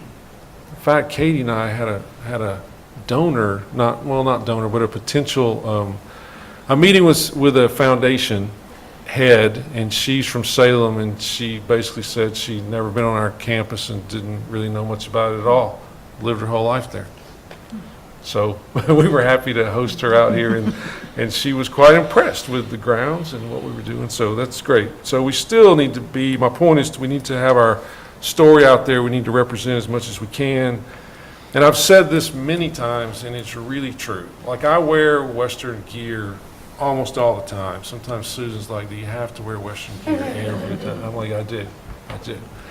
And people come up to me constantly to tell me that they went to Western and asking about the school, and I just am not sure that other presidents get that much interaction with folks. And I think what it means is that people who go to school here, by and large, are pretty proud of this institution, and they want me to know that they went here and build that. So we'll continue that work. And that kind of leads me to the sponsorship and community engagement. I kind of asked Katie about her challenges because it is tough to continue that kind of work that we need to do with not a bunch of people. So it takes a lot of volunteers. It takes a lot of our students being active in the things that we do. But we're doing more and more of it. We're going places and meeting with alums. I think the trip we took to Bend was really worthwhile. Sometimes you think, well, are these things, are they worth doing? You know, you're going to go over there and it's going to be 10 people. But you never know, and the 10 people can turn into 30 people the next time, and then more the next time. And they like to reunite and talk about their experiences as graduates of the institution, and it just builds up a community and a web, a network of people who are potential friends to the university in many ways. So with that, I think I'll conclude, Chair, and see if people have any questions. Trustees? Questions? I have a statement, Chair. Not questions, but statement. And Jesse, thank you for the lengthy report. I think it's awesome that so much has happened since the last time we gathered. But two of the things that were brought up, and we'll hear a little bit more about them later, at least the CECL, the Cesar Chavez Conference, Leadership Conference. But I think thinking about the regional role we play, I think these two, the HSI Summit and the CESAT Conference, Leadership Conference, showcase exactly what it is that we're able to do being a regional school. We're able to host those, right, and allow students that are in high school, other universities, administrators, seeing them here and having them experience our campus, getting them here, as Evan mentioned, that we should be doing with our state legislators, just showcases. And not only that, but it's one of the first times I was exposed to Western before choosing the school. I had offers to go to other state schools, and because of the conference and other regional hosting that we've done in the past here, just opens the doors to students to see the campus for what it is, and also those administrators and things that are making Western special. And I think it's a vital role and an opportunity for us to continue to highlight how can Western play that regional hosting for other universities. When you think about the I-5 corridor and how our state is kind of broken out, we're right smack in the middle of it in the valley, and I think we need to continue to find opportunities to exploit that. That's a great point. Thank you so much. I just also too wanted to say it's amazing how many things happened since we were last together. But it is a very busy campus, and so I appreciate that. And I also, again, really appreciate how your report is organized around the strategic goals. I think that just, it really makes sense and helps give me a framework for all the work that's being done here and the purpose and the goal of moving that strategic plan forward. I also wanted to give a shout out to senior leadership. Your reports are very helpful and very useful to us, and I appreciate the time you take as a person who is in your shoes in my daily job, and I write lots of reports. I know how much work goes into those and the collection of that data, and so I wanted you to know I appreciate all that you put into those. So, any other questions regarding all the reports? Great. Then I think we are ready for a break, but I don't see much yet. Okay. Okay, do we go ahead and move towards the break? Sure. All right, and then I think we're going to go into our break, where we have a little bit of time to gather some lunch before our presentation. Yep. All right. Thank you. Great. I don't know how to.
Feel free to continue to finish your lunch and/or dessert, and I will continue to wrestle to keep my white shirt white for the rest of the meeting. Is the challenge right now. I think we were talking about white yesterday, weren't we? All right, so we are pleased to have our Paige Jackson, or Trustee Jackson, here at the table this afternoon to provide our lunch presentation along with Joy and Jen. Awesome. Thank you so much, Chair Fasana, and everyone else who we've been hanging out with today. We're going to kind of switch. We're going to change hats here. So we have given, I'll give some background. We've given some version of this presentation, like I think about 3 or 4 times in the last 6 weeks. So this is actually a slightly different version. So those of you who heard it at ASAC or Faculty Senate or Academic Affairs Council, I'm trying to think where else we've been on the road show, which is fun because it's fun things to talk about. But all that to say, hopefully this is a little bit different and not, as I expressed to Kari earlier, hopefully not just a complete redo of what you heard like 2 weeks ago. So I think I know all of you, but I'm Paige Jackson. I use she, her pronouns. I'm Assistant Provost for Enrollment Management and Student Success, and I get to oversee a lot of really amazing units on this campus, like admissions and student success and advising, who we're going to hear from today. And then also I would be remiss if I didn't shout out TRIO, as well as our 2 college-level student support services programs, and then also international ed and graduate admissions as well. So we've got a lot of things cooking, and we're going to today do quite a bit. So I don't know if there's a way, oh. Can I see that? You sure can. Perfect. I was like, I don't know how I'm going to change these slides. Well, maybe I need that. Oh, great. Do you want the whole thing, or I can drive if you go? Oh, yeah. Yeah. Yeah. I'll drive. Beautiful. Okay, so our goals today, I'll chat a little through context for current and future enrollment challenges, which I think are timely given our legislative updates this morning, and just thinking about the other half of the pie where we get our funding from. Enrollment is important. So we're going to chat through some of where we've been, where we're going, what are things looking like mostly at a state level. And then how we're going to approach those challenges, because they're coming, whether we're prepared for them or not, but we will be prepared. And part of that will just be kind of talking about our approach towards strategic planning moving forward. And then I'm excited to have Joy and Jen talk about some of the early signs of progress we've been seeing, both on the recruitment and the retention side, while also always acknowledging that there are uncertainties and things that we do not have within our control. And I feel as though I'm beating a dead horse with that, but I just think it's very important right now. Beautiful. Okay, so please walk back in time with me about a decade. What you're seeing on this graph here is essentially the enrolled undergraduate student population in all of the Oregon colleges and universities. So it peaked around 2011 and has been steadily declining since 2011. With the kind of a little bit more rapid decline, COVID era and beyond. This is taken from IPEDS data that we report to the federal government. And I think this kind of illustrates a challenge. Western has had declining enrollments. That's not necessarily because we're losing a ton of market share, maybe a little, but I think it speaks to our overall declining high school population in the state. Yeah. So not super fun numbers to report, but I think facts are important. So declining enrollments for over 10 years. And then if you could switch to the next slide. I think another kind of important contextual piece here within, oh, does it not? Whoa. Here we go. Okay. We got it. Another kind of, I think, important piece of the context here is Oregon is not unique in this, but we do have a pretty large number of institutions of higher learning in the state compared to our population size. So this always shocks people, but I don't have the list on me, and I couldn't name them off the top of my head, but we have like 71 or 72 institutions of post-secondary education in the state. So that includes community colleges, public, private, 2-year, 4-year, post-secondary training. There's a lot.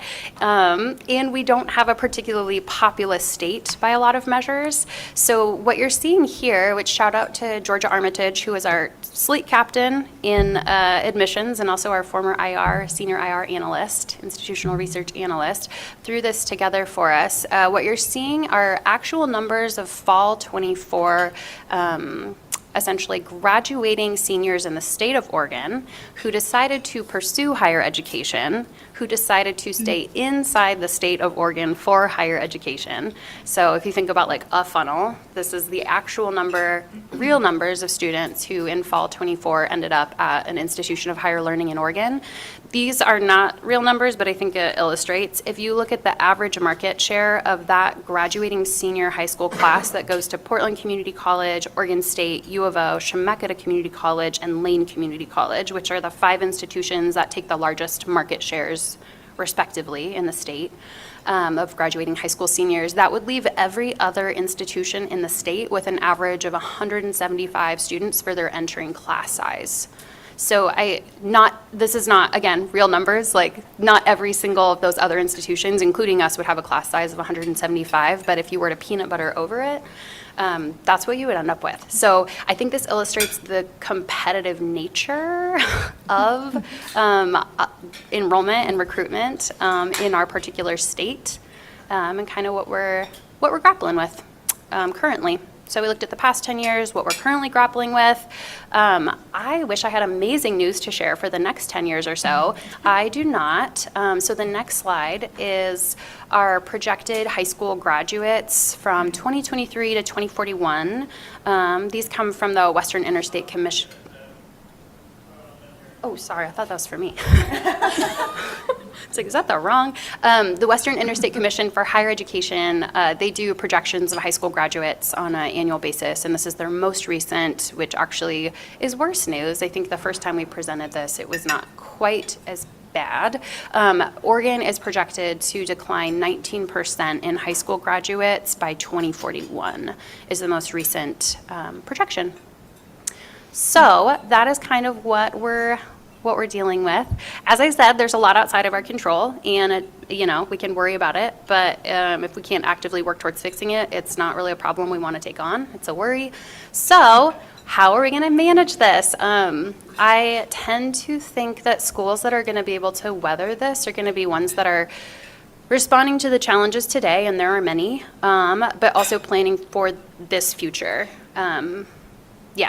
It's going to take a lot of resilience and stability and the ability to pivot quickly, or as Trustee WOU and I were chatting about yesterday, failing fast. And so, I think we'll go to the next slide, and I'm going to preface this with we reorganized a lot of the admissions, enrollment, and advising functions together this year and put together a strategic plan that I stand by it, and also it was very fast and furious because the enrollment cycle had started.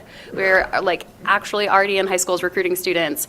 So we had a plan for this year, and also we learned a lot, and so we're shifting moving forward. And so we're in the process right now of developing a unit level strategic plan for enrollment management and student success. And then our unit plans, like the director of admissions and director of advising and trio directors, will align to these long-term outcomes and some of our short-term outcomes. So what we're really focusing on in all of our areas that are enrollment related are kind of 3 dimensions. These are 3 long-term outcomes, and I'll talk about how we're operationalizing this next on a kind of day-to-day action plan level, because I think examples are helpful.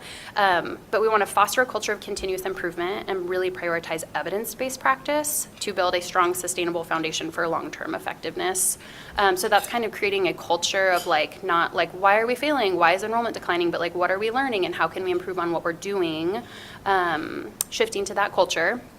And then using data to inform our decisions.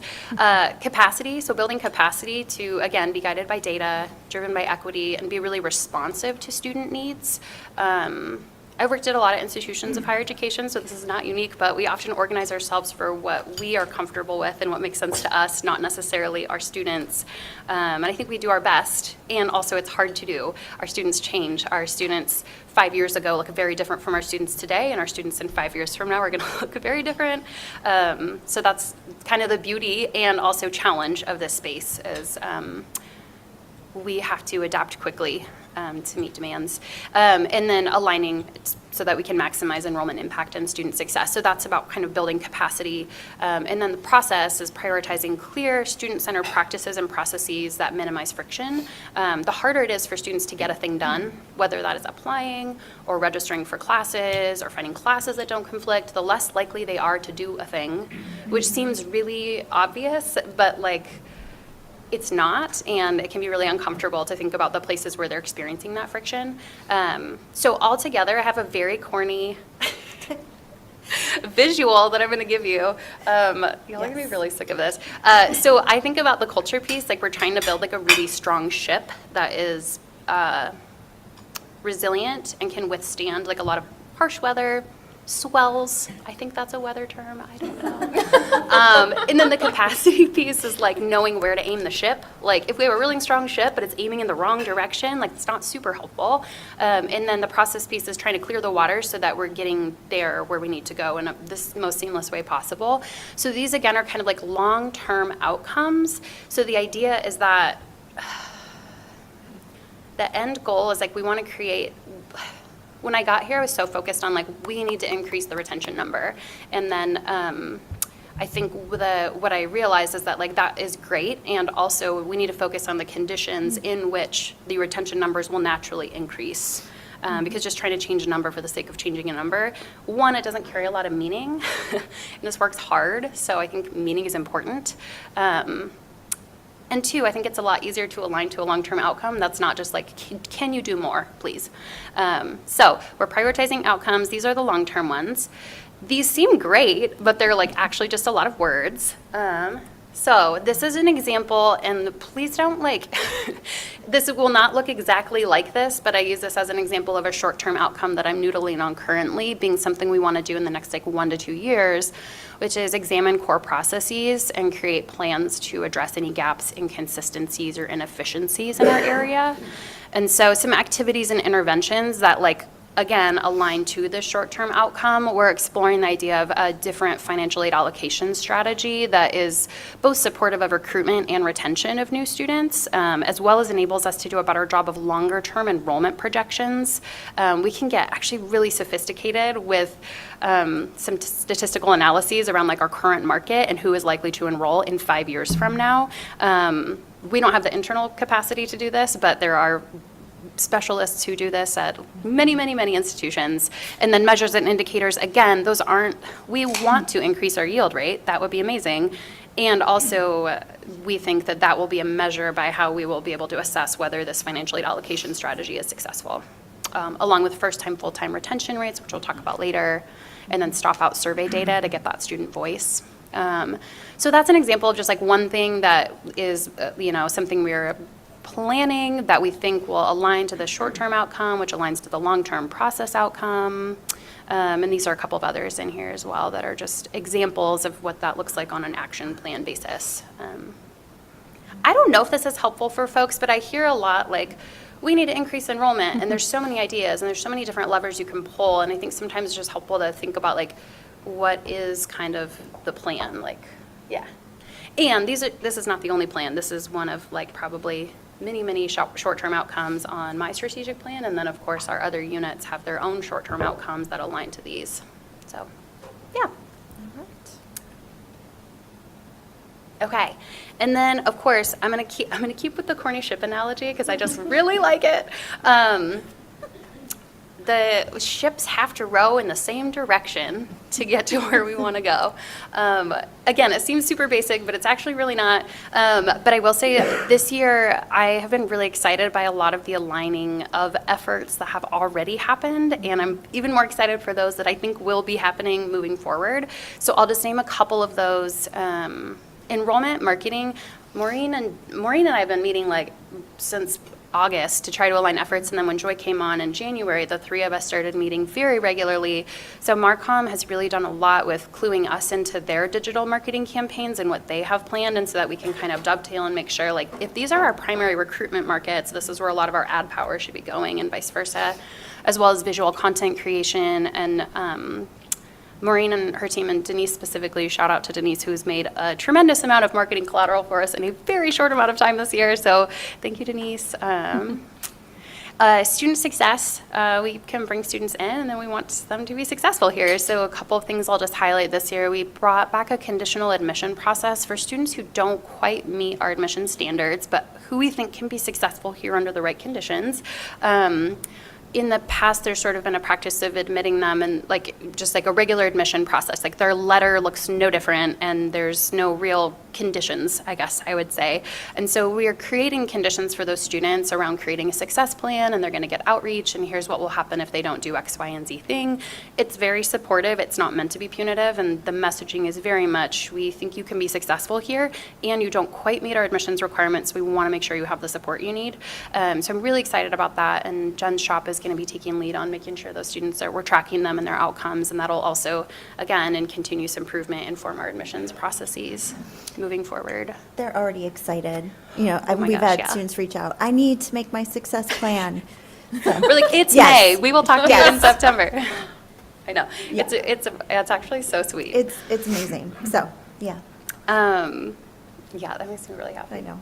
And then shared professional development has been such a kind of, I think, so it sounds so basic, but this year we had a lot of our academic units come in and talk about, like, this is how our major is structured and what students like about it, and sharing that information both with advisors who work with exploring students who are looking at different majors, as well as our recruitment professionals, I think has been really helpful. And we learned some things, I learned some things from that, and we want to continue to iterate on that.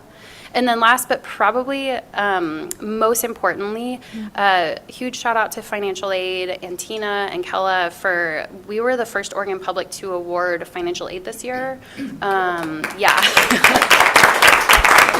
Yeah, and we didn't get final Oregon Opportunity Grant numbers until early April, and so it was a very convoluted awarding plan that worked out really well, but for students, it was not convoluted. For financial aid, I think we made it as hard as possible because we did one round of awarding with all the federal amounts that had already been dictated, and then followed up with a ton of communication from Joy and her team around helping students understand that, and also understanding that most of them would see additional monies in about 2 or 3 weeks when Oregon Opportunity Grant final numbers were in. So it took an incredible amount of coordination and collaboration, but I think is paying off in SCADs. Well, actually, that's probably the wrong word. It's paying off, and we're really excited about it. And I am super proud of the work that everyone did to kind of pull that off this year. And then I think, I'll leave it with Joy to talk about the actual fun stuff. But yeah, so I'll just kind of wrap up my piece by saying that I think we're starting to see the fruits of a lot of these labors, and that piece is really exciting. And there's always going to be challenges, and it's always exciting to see the progress. And if nothing else, we are learning a lot. So yeah, I'm going to pass it off to Joy to talk about our current progress for our entering class of Fall 25. So this is the class of people we've been trying to recruit since last August and before. Yeah, hi everyone, Joy Brown, if I haven't met you before, Director of Undergraduate Admissions. I started in January, so I was not involved in kind of setting our goals for this fall, but it's been great to join Paige and all the efforts to get this incoming class. This slide has been fun to share. If you've been at the many iterations of this presentation, you might notice that it's changed, and it has actually changed. The actual numbers have changed since this slide was made. Because we're rolling admissions, we will continue to accept applications and confirms throughout the summer up until right before the academic year starts. Just for some context backing up, there have been a number of indicators that we've been tracking throughout the cycle. One of those being the number of applications that we receive. We implemented the Common Application, or the Common App, this year. It's typical for schools to see an increase in applications. So our overall applications have been about 25 percent ahead. But then the big unknown with that is what our actual yield. So how it's not unique for applications to be ahead at an institution. This is something that's happening across the country, but students are not going to more schools. So more applications, but the same amount of schools, which means our yield rates then typically decrease. So where we're looking, or where we're currently at for the fall, things are looking positive right now. We're on track to meet the goals that were set and exceed last year's enrollment. Our overall goal is 1,053 new incoming students. We're at about 95% of our first year goal, and then about 75% of our transfer goal. Our transfers, that's no reason to be concerned at this point. Our transfers tend to apply and complete the process much later on, just the nature of where they're at in their life and their academic career. So we continue to see these numbers changing every day. We also will have students who have told us that they're coming, but then decide not to come. So these numbers fluctuate a lot, but we're tracking them every day. And then our overall goal, we're at about 88% of that goal. So yeah, really excited about that. It's also the time of year that we really start planning for our next cycle. Thank you. So our fall 2026, I know this feels very, very far away, but the planning for this actually has been months in the making. So we're doing a lot of new things and implementing a lot of new things next year. I just want to highlight a few of the main ones. One of them has been refining our search strategy. Search, if you're not familiar, is the practice of buying names, which is how we fill what we call our admissions funnel. So we buy names, they become inquiries. What we've refined is where we're buying these names from. So we work in partnership with EAB to decide our primary, secondary, tertiary markets. We've really reallocated a lot of these names into really, honestly, Oregon, and then some in Washington, some in California, Alaska, Hawaii, and Idaho, but have reallocated from buying names in places like Texas, for example, where we just weren't seeing students matriculate from. And you might be wondering, given the context that Paige shared about our declining high school graduation rates in Oregon, why wouldn't we be going outside, right? But we tend to be pretty expensive for students outside of Oregon, and of course the enrollment or graduation challenges that we're facing here are not unique to Oregon. And a lot of those states where they are seeing increases, such as Idaho, you might think, why aren't we going there more? It's just not a very dense population, of course, as we know. And then a lot of those states are funding higher education more than we are as well. And then part of that search strategy is then actually marketing to those students, right? So we are doing some print marketing in alignment with digital marketing. We've also started marketing to students a lot earlier. We've never marketed to sophomores and juniors before. The schools that are being successful are doing this. They're getting in front of students earlier, getting them engaged in the process. So we've already launched this. So our students who are juniors and sophomores, again, going to be rising seniors, rising juniors, are starting to get mailers from us in the mail, inviting them to visit campus and explore all that we have to offer. And then those who are rising seniors, their call to action will be to apply starting August 1st. This will be an earlier application launch than previous years. I think maybe the earliest it's been in the past has been September. August 1st is really kind of in alignment with national best trends. The Common App, for example, launches on August 1st. It's also part of a push to really try to engage and recruit higher academic students who just tend to apply and engage in the process a lot earlier. They apply earlier, they get admitted earlier, they get competitive scholarship offers earlier, and we really feel like we're missing out on some of those students. And so, gearing up for an August 1 application launch. And then one of the other kind of big strategies we're working on is really refining our campus visit experience. We know that one of the best indicators of if a student will enroll or not is if they've visited campus before. We hosted a really great admitted student event back in April. We had over 200 admitted students for the fall on campus.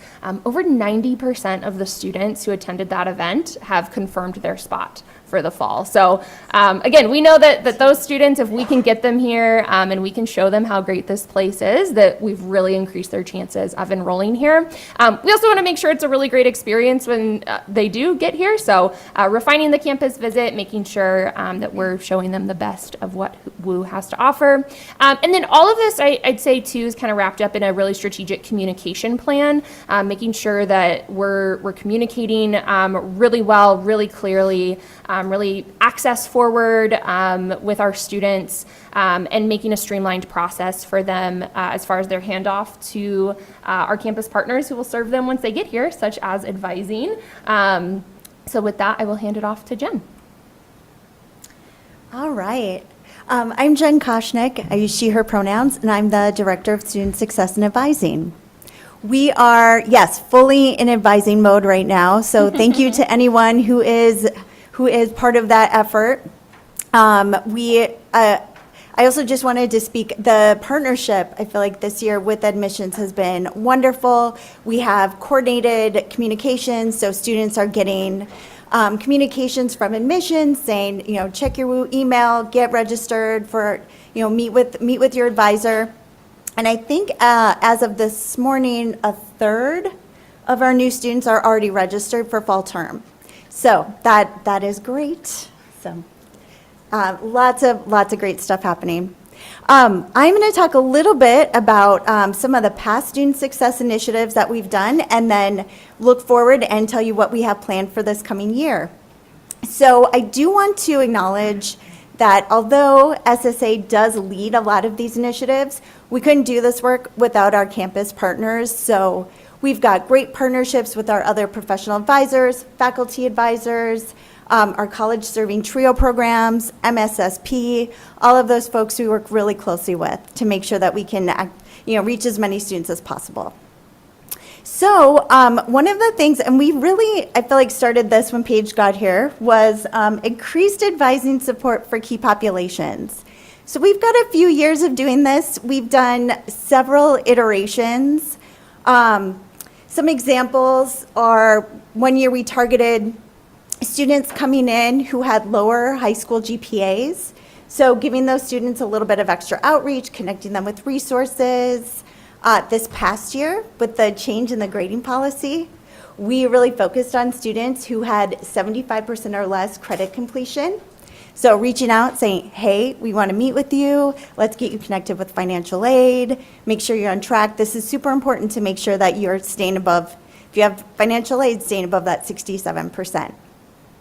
Another past student success initiative that is still happening is faculty leads. So we had, over the summer, we do the bulk of our transfer advising, and faculty were off contract. And so we have now identified faculty who are part of this program, who are the lead folks, and we have a very streamlined process to make sure students have support over the summer and then all through the year as well. So it's been very successful, and I think you even broke down like it's really, we have about 3 years of data now. Yeah. And so students who are part of a faculty lead, what we call like an appointment campaign, again, it's a more seamless process for students where they get an email and click a button to schedule an appointment. The process before was like, hey, reach out to this person. I think they might respond to you. If not, like, keep trying. Like, it was a little bit clunky and just very inconsistent. So the students who kind of go through this more kind of seamless campaign intervention, they have a 2 or 3% higher yield. And again, yield is the percentage of admitted students who actually matriculate, if that makes sense. So in very real dollars, the ROI for this initiative, I think, is somewhere close to like, in one single term, about 100K. It's almost like I think it's close to like 275,000 across the year just by looking at like that 2% increase in yield. So that one is I think that's a really fun one. And it's been just such a great partnership with our faculty leads. And the idea is to continue to scale this up so that we have summer support for transfers who are a third of our incoming class. And that I feel like can't be overstated. And I know we have some faculty leads here today. So, Thank you. Yeah, thanks so much. All right, and then we've got student input and interventions using Wolfie. I know we did a presentation, I think last year around this time, about Wolfie. Students love Wolfie. They will, yes. When we do our outreach through our office, we have about a 50% success rate getting a hold of students. So if a faculty member, has a concern and we reach out, and Wolfie is much higher than that. So, yeah. I wanted to give you a couple examples of things we've done. Jen, Oh, we have yeah. a couple new board members, so can you explain a little Oh, bit of what course, Wolfie is? yeah. So Wolfie is our chat bot. And we, yes, and we set up a framework for the year, and then we do targeted outreach from Wolfie to our students. Some of it goes to all students. A lot of times we'll say, hey, it's the start of the term. What are your goals? Or, hey, classes just started. Can you tell us how your classes are going? We always ask at the end of the term, are you planning on coming back next term? That way we can do outreach to folks who say, you know what, I'm not sure, so we can give them a little extra support. Or students who aren't planning on coming back, we can help them make sure that they have a transition, a seamless transition to where they're headed. This past year, we did some targeted outreach. So we have a new First Gen Honor Society on campus. And to get the word out about that, we did a special First Gen targeted Wolfie campaign to reach out to students and let them know that this was an option for them. Trying to think, we're doing something targeted right now for students who are graduating. Yeah. So it's a great way to get that, students already are interacting with Wolfie, and so it's just a great way for us to let students know what's going on in school, and then for us to use that information and do some really, really good outreach to students who may need some extra support. And I'll So- just add so Wolfie, it's a text platform, and Yeah. also I think the power behind it is it's a really strong collaboration with SSA and our partners in student affairs, because students who demonstrate some risk of leaving Western or are kind of experiencing some challenges, like there's different dimensions that might explain why that is. Sometimes it's financial, and like we're academic advisors, we're not particularly helpful in that realm. Yeah. But if it's like academically related, like absolutely, we're going to outreach. And sometimes they're just not feeling engaged socially. I think we heard that a little bit from our student leaders yesterday, talking about their advice for new incoming students and what they see in Destination Western as far as that social disengagement. So there's these different kind of pieces that Wolfie reveals about how our students are doing, and I just am grateful to our partnership with folks across campus who are on the receiving end of these interventions that are happening over text. And I think we have about a 74% engagement rate with Wolfie. So 74% of our students are texting actively with Wolfie. We learned yesterday from our EdSites is the company that runs Wolfie. It's about 10 to 12 percentage points higher than their average. So they're like, your Western students are really engaged with Wolfie. And we're like, they love Wolfie. Yeah. Also, our opt-in, so at the beginning of the term, students they have a chance if they're new to opt in. I think our opt-in rate's 95%. I think it's 98. 98%? Yeah. So again, students are like, okay, I will do this. Yeah, it's been very, very successful. Thank you. Great. All right, so current student success initiatives. All right, so speaking of our student affairs partners, we are working on building out a coordinated care network. So we use Navigate, which is our platform, our student success platform. We use it for advising, scheduling, academic support, financial aid you can schedule. The business office uses Navigate. And now we're going to build out a new care unit to be able to connect folks with departments in student affairs.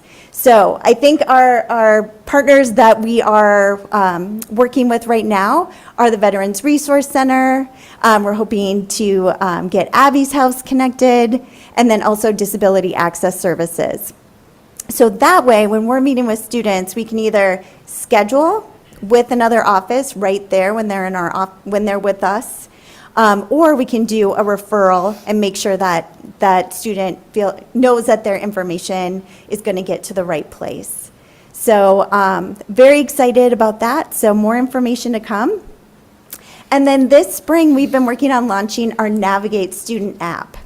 So thanks to Nelson Segra, he's our assistant director and our app admin for Navigate. He and I, we're very excited about this. So students can download the app. They'll have access to, if students have holds, they'll be able to see that in the app. And then they'll be able to connect with the office, so either call or email right then to be able to get their hold lifted, scheduling appointments through the app. We can put to-dos, campus events. So we can do a lot of push notifications to help students stay on track and then connect with folks that they need to across campus. So very excited. We've done kind of a slow rollout with our current students, and then we're really going to focus on our new students who are coming in this summer, and having it just be part of what you do on campus. So getting the app so we can have really, really just seamless communication.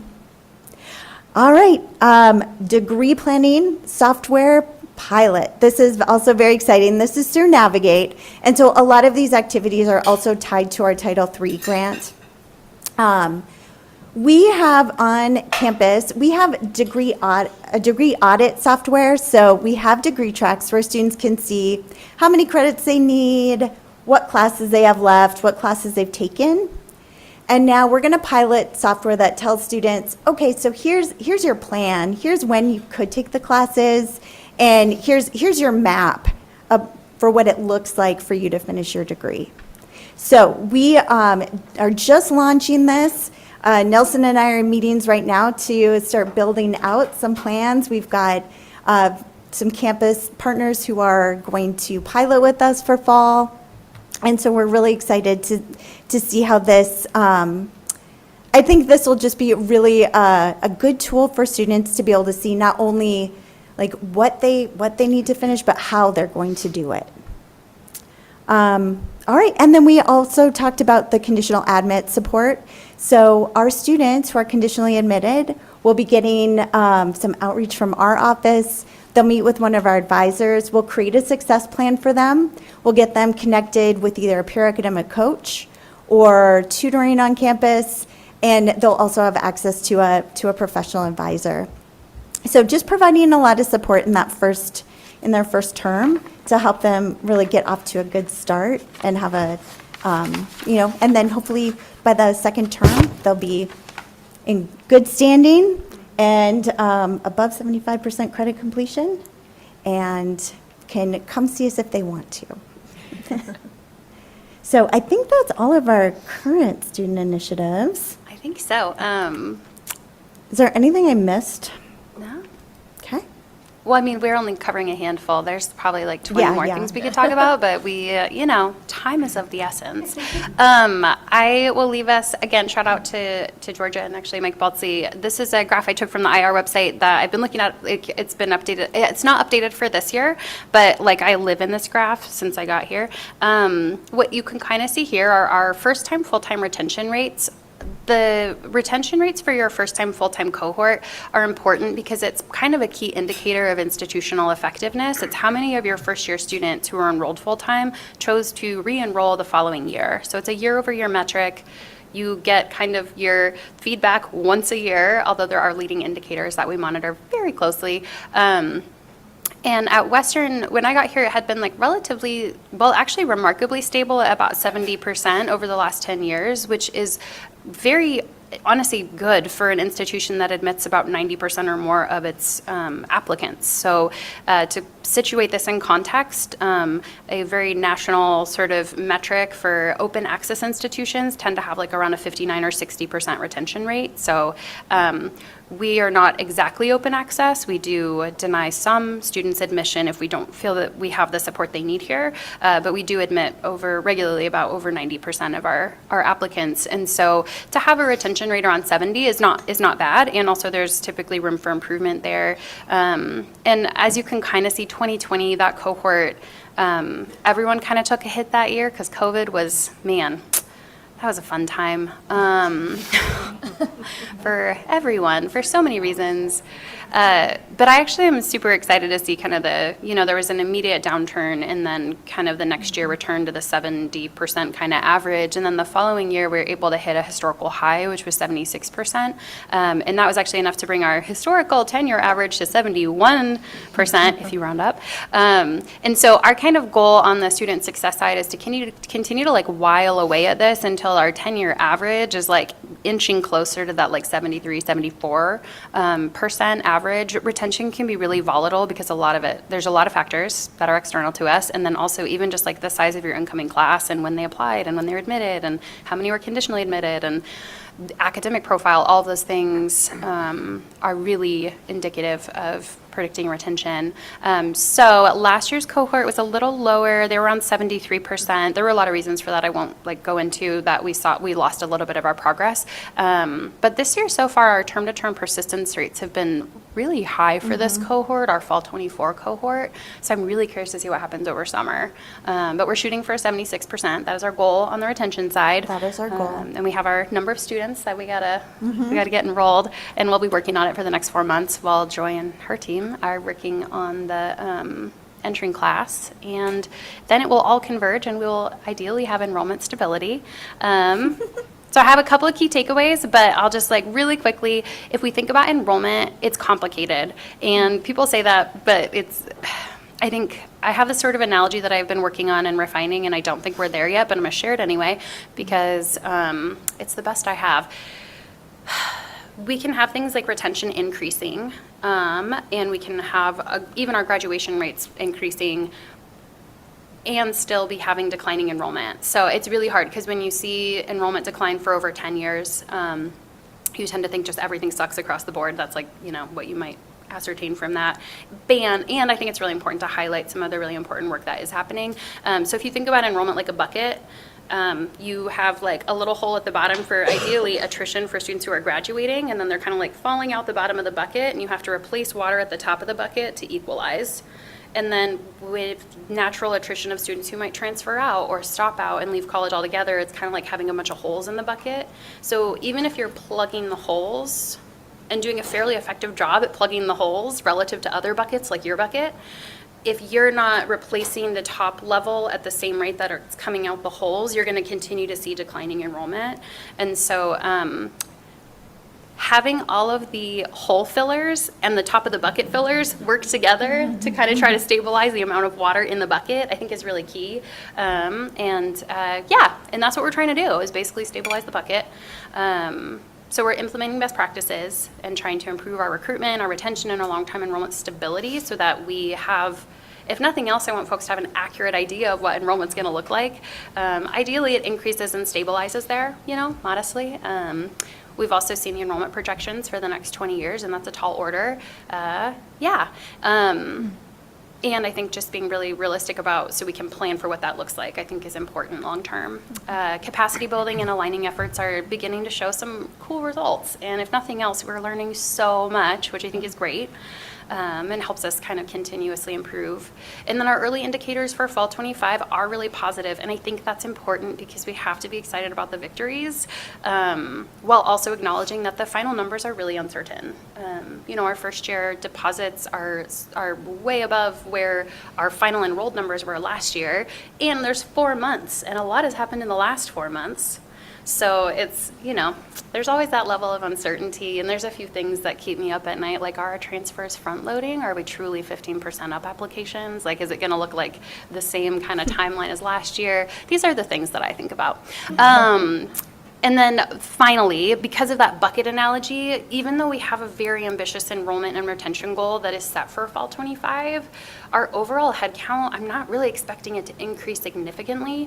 And in fact, I think I predicted conservatively like a slight decline, only because I think we have quite a few graduates. So the 1,053 entering class students, that's predicated on very stable attrition. If there's any adjustment to that attrition, or the holes get bigger, or we have more students graduate, which is the good attrition, that's gonna, all impact things. So really good early indicators, but it's our incoming class size could be like Our goal is 16% larger than last year, which is kind of cocoa bananas in terms of the aggressiveness of that goal. And also, I think we might hit it. But it's not going to, even that level of success is not going to mean that our overall enrollment's going to just be like booming. So exciting, and two things can be true. So we chatted for probably longer than we Yes, should have. sorry. Do you have any questions for us? I just want to say thank you to all of you. I really appreciate all the hard work and thought and care that's been put into this. And I could also, as a student, I really feel how we were centered in the process of like this whole enrollment strategy and like strategic strategy. So I just want to say thank you. And I'm really excited to see how it pans out. Thanks. Great presentation. And I love your boat analogy. They're So- corny, but they work. Oh, yeah. So it feels like you have a lot of wind in your sails. Oh my gosh, Mark, really, Mark? Really, Mark? They use paddles, not wind. I'm here for the boat analogies. I recognize there's a lot of dynamics at play that your bucket analogy is really good too. Just trying to keep it full. What are the anchors? What are the things that are holding you back? What are the things that you stay up at night worrying about? You mentioned a couple, but what are the big ones? In no particular order, our federal government and just the executive orders that impact, I mean, I didn't even touch on international. We were poised to double our international enrollment this year, and with taking away visa appointments, and even before that, they had slowed to basically a halt, particularly from areas where we're more competitive, like India, Bangladesh, Vietnam. So I am expecting a very small handful of international students this fall. Frankly, we'd be lucky to get one at this point, just with the changes. So that one keeps me up at night. I mean, I guess it's sort of the silver lining of having our international enrollment crater several years before and never really rebound is that we're not being as hard hit by other universities in that way, who are really, really depending on that enrollment and revenue for this fall. But it's still just that one keeps me up at night. The big, beautiful bill budget and the potential to have Pell be reduced would be catastrophic for us.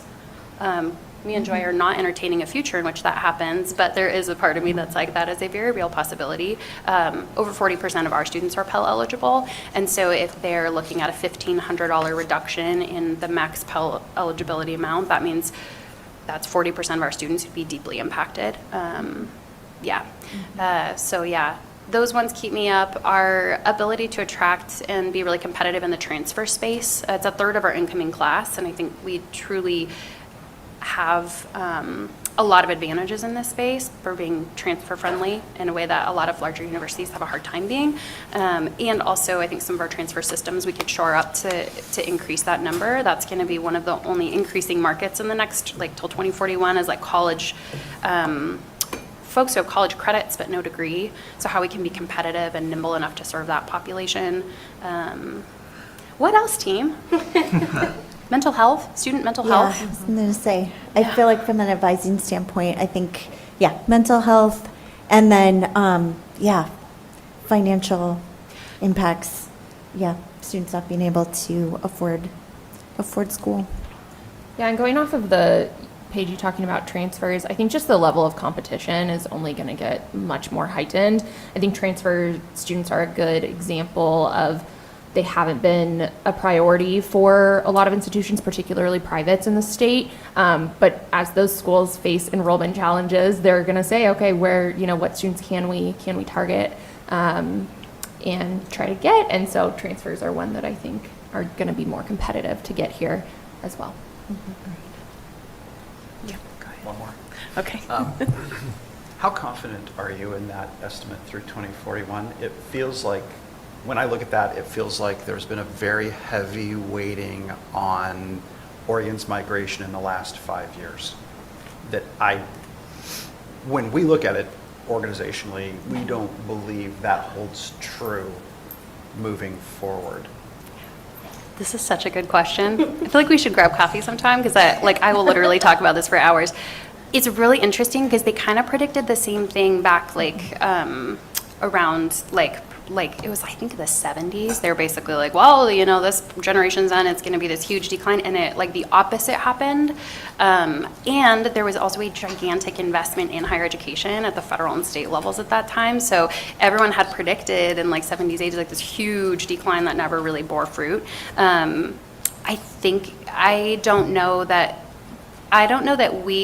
I'm not predicting that we as Western will lose 19% of our incoming students, because there are also demographic shifts. And there are areas of Oregon that are expected to increase in high school aged population. And those are, we're not the only ones with our eyes on those areas, but we're talking now about market development in spaces that we haven't recruited as heavily in or invested in a lot of marketing dollars because we haven't been as competitive. But our long-term strategy, we have to be in those spaces in the state if we want to remain competitive. I do think our HSI status and our ability to attract and retain and have almost no opportunity gaps with our Latina student population in terms of retention, graduation rates. I think that is a real differentiator for us, because the high school graduates that we do have, they will be a larger portion of them will be Latina. So I think that's one of the advantages that we have. So I don't think Western necessarily will decrease. I hope no one's takeaway from this is we can expect to decrease 20% enrollment. It's certainly not outside the realm of possibility. But I think our mantra is always hope for the best, plan for the worst. And so I'm kind of sticking with the 19% in my head as what we kind of want to ground our conversations in. I think hope is not a strategy. It's really nice to have, and we should obviously always have hope, but it is not a strategy. I have two questions, but I'll start with my first one with the bucket analogy. It looks like on the graph that every 2 years there's a dip. Looking at patterns and whatnot, can you put a finger on what happened outside of COVID in 2020, 2010, 2012, 2014, there's dips, 2017, and it seems to be happening every 2 years. What's your guess, or do you have an answer for that? It's so funny you notice this. I've noticed this myself. We were actually talking about this yesterday. Yeah. We were like, what was going on in 2011? We're like, it's probably hangover from the recession was the cause for that pretty steep, the second lowest dip besides the 2020 dip. At the end of the day, I think it speaks to probably a multitude of factors. I think one of the biggest threats to sort of the student success movement in its modern iteration in higher education is staff turnover, because a good advisor who is well-trained and knows what they're doing. One of my mentors told me once, your job as an advising administrator is to basically try to create some space for your team to just do really, really good hands-on student work, because retention is relationships. Students who have really great relationships with their faculty tend to stay. Students who have great relationships with their advisors, they tend to stay. And sometimes advising is that only real activity where you get a lot of one-on-one formalized contact that's required. And so I think that's that power. There's that individual mentorship, both from professionals and faculty. If you have high turnover, and advising and admissions are both very high turnover fields, and in the last 10 years they're becoming increasingly so. They used to be a lot more stable. They're not now. You tend to have strategy turnover a lot. And I will say that I did not share the strategic sort of short-term outcome, but I think right now the word we probably say to each other the most is documentation. Not only what did we learn, but then how do we document this? So if we all win the lottery tomorrow, which would be great, but probably not going to happen. But if we were to all leave tomorrow, I would want Western to still have a really strong enrollment plan, if that makes sense. So I didn't really answer your question, except that there's been a lot of volatility in staffing. I don't know that there's been long-term strategic planning in terms of chasing a particular outcome. And again, we didn't present the SSA strategic plan, but it's very much geared towards two long-term outcomes, which is making administrative processes and things easier for students to do so they can get support when they need it without undue delay or confusion. And then also trying to create a sense of belonging, because those two things are critical to retention. And I think when we see things like the pandemic create a retention, some of it's financial, a lot of it's everyone's isolated and no one knows what's happening and it's uncertain. So all that to say, retention rates I think are always going to be a little volatile. Retention is a lot of times predicted by the academic profile of your incoming class. and that feels bad to say. I don't think it's deterministic. I don't think it's set in stone, but yeah, your biggest predictor of like 6-year grad rates, for example, is your SAT scores. And we don't require SAT. We're an access institution, and we do not require test scores, but I don't think we can really, we could deliver like a 10% increase in retention rates tomorrow, but we'd have to decrease our admit rate significantly, and then we wouldn't really be aligned with our mission. So I hope that helps answer a little bit. It does, and I think that makes perfect sense of what's happening nationally, what we see here, right? And if you did win the lottery, I'm hoping you'd give Western a sizable gift. 100%. And last question is, I hear a lot about, I was hearing about Wolfie, which I think it's awesome. What's the future of Wolfie, and how do we integrate all of our apps? Ooh, I'm so glad you asked that. And so. Did you ask for I the? did not even. I didn't even. She gave me $20 to prompt her. Funny. Well, it's funny you should ask that. So and this is a very new conversation, but Jen and I have been chatting, it'd be so cool to have this on the admissions side for new incoming students, because a lot of times, I think a lot of students really like that individual personalized attention. But I think Joy and I were chatting yesterday, I think there's a reasonable portion of our students who want an answer without having to talk to a human. Mm-hmm. I won't go to a nail salon if I can't book the appointment online. I don't want to call and talk to a human and do a thing. And some of our students don't want to either. And so having a chatbot, we've had students pop up on the retention side being I probably wouldn't have shared this information with a human, so thanks for reaching out, Wolfie. So all that to say, we're exploring the idea next year of admissions, expanding the Wolfie AI chatbot to our admit pool in addition to our existing student pool, and I'm really excited about it. Yeah, I think that's the direction that we're headed. We haven't signed the paperwork or anything, but I think we're both kind of on the same line of this could be a really cool thing, and it's actually a fairly low investment, so it'd be part of our base budget. We're not. Yeah, that's exactly what I was thinking, was on the admission side, how do we use Wolfie with that one-on-one, to get them here? Well, and it's really cool because, not to get too in the weeds, but on the retention side, they're looking at factors like their engagement on campus, their financial risk, their wellness risk, and then their academic risk. On the recruitment side of things, I don't remember all 4, but a lot of it is their engagement, sure, with the institution, but it's also their sense of purpose. If they want to be an engineering student, their likelihood to enroll here, I hope, is low because we don't offer that degree. But if they're not actually sure about being an engineer and they're truly exploring, maybe it is a really great fit for them to explore. So there's 4 different dimensions, and they're different from, I think cost is one, because I think that's always going to be one of the biggest factors for students' decisions for colleges. But I'm so glad you asked that, because I'm actually really excited about potentially expanding Wolfie into the recruitment space as well.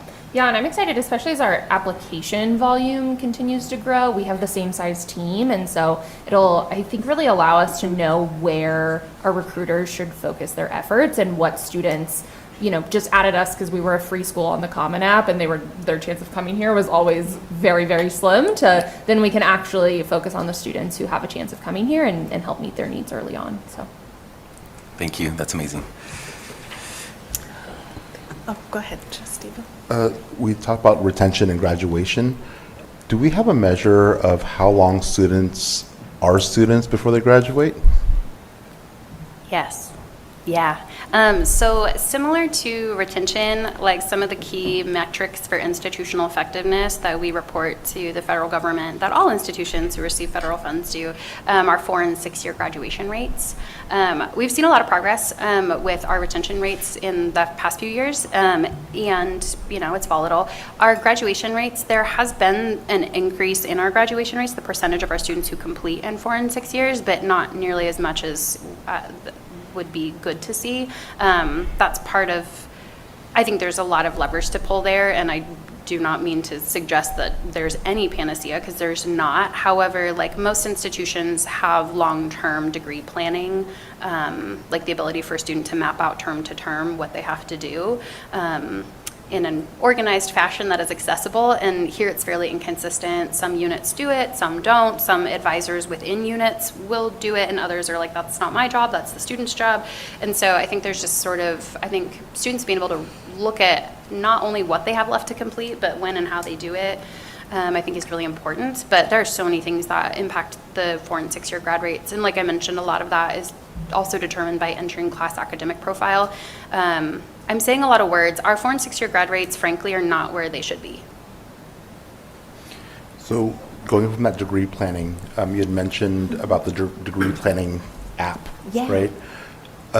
Does that information taken so that's given back to departments saying, enrollment-wise, we need more of this class, so that if we had, this is the class that's overfilled, and if we do this, we will decrease graduation time from 6.2 to 5.5 years? Yes. Such a good question. And there are reporting capabilities, because if we can see that a year from now in winter 26, 300 students are planning to take XYZ class, that's helpful data for the deans and the division chairs and folks working on scheduling to have. I think it's an additional data point that is not necessarily going to be like, I don't think exactly those 300 students are going to all enroll in that exact class, but I think it gives us a much better sense, because, I mean, a big piece of enrollment management is actually literally managing enrollment. And like right now we're kind of grappling with and have a lot of great collaboration in the space from academic leaders and others, but we have a larger incoming class size over last year who are going to need a particular set of classes to support their success their first year. So if we don't have enough seats in XYZ class, that has a negative impact. Worst case, they decide not to come here because they're like, if I can't take the classes I need, why would I enroll there? And, best case they come, but they don't get the foundational gateway courses they need. So those are all conversations happening, but you want your class offerings to be responsive to student demand in an ideal world. Yeah, I just want to check if the data points we're measuring align with that capacity, so that the ship is the right size. I love the ship analogy. Yeah, and I will say that a lot of this, I think, already is, things that academic affairs leadership looks at, and just like fill rates and things like that. And I think the piece of data that we can supply is kind of anticipated demand from students. How and what they do with that data, I will defer to them, because they're all very smart people and I believe in them.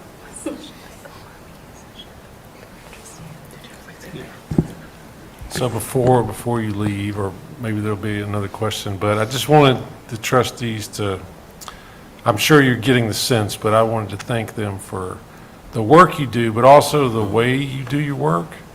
I think that you bring this competitive spirit that is incredibly informed and professional, and there's also like a positive energy that you bring to this work, which I think is really necessary for success. So thanks to you and all of your teams and the ways that you're collaborating across academic affairs and student affairs. It's really, that's the sauce that helps us get prospective students to feel this place is the place that they'll be successful. So I just want to thank you again. So.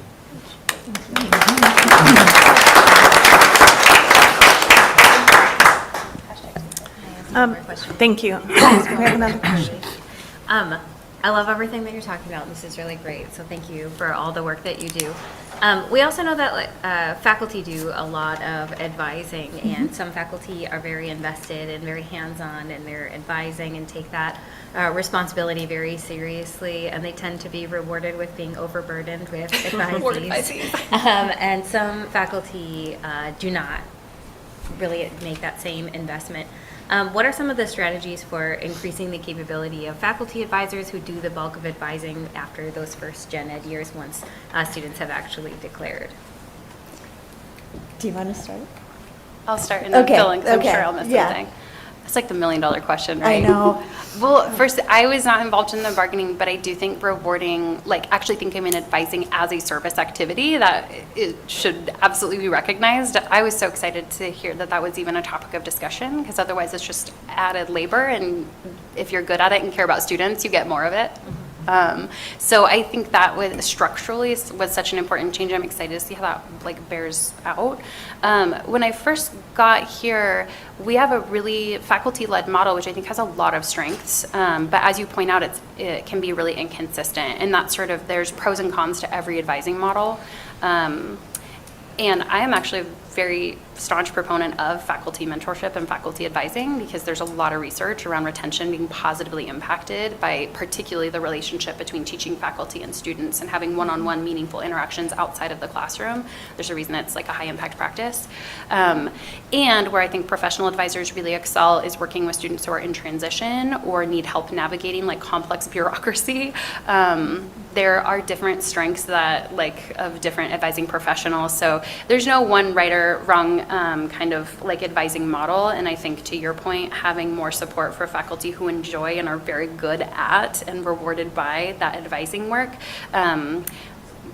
Obviously compensation by having that labor be recognized I think is important. And then we do workshops and several things that we invite campus to, and we do, I've been excited to see we've had an uptick in faculty attending those, but they're still really small numbers, and it tends to be the folks who probably don't need the training. So that's kind of a hard nut to crack. That's been a hard nut to crack. Yeah. But I would say we do have a lot of tools, through Navigate that can make managing a caseload so much easier. I think just learning about that and getting familiar with Navigate can really help with if you have a bigger advising load. So, yeah. Okay, I think that wraps up the question. So again, thank you. I really appreciate this presentation and just the work and coordination that's going on now between admissions and advising. So we're just starting to see all of that.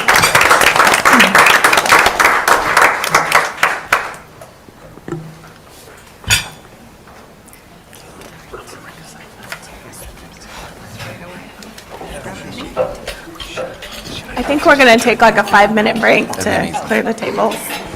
Are we taking a break?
If you're going to do away with the writing the papers, then we're going to have a conversation.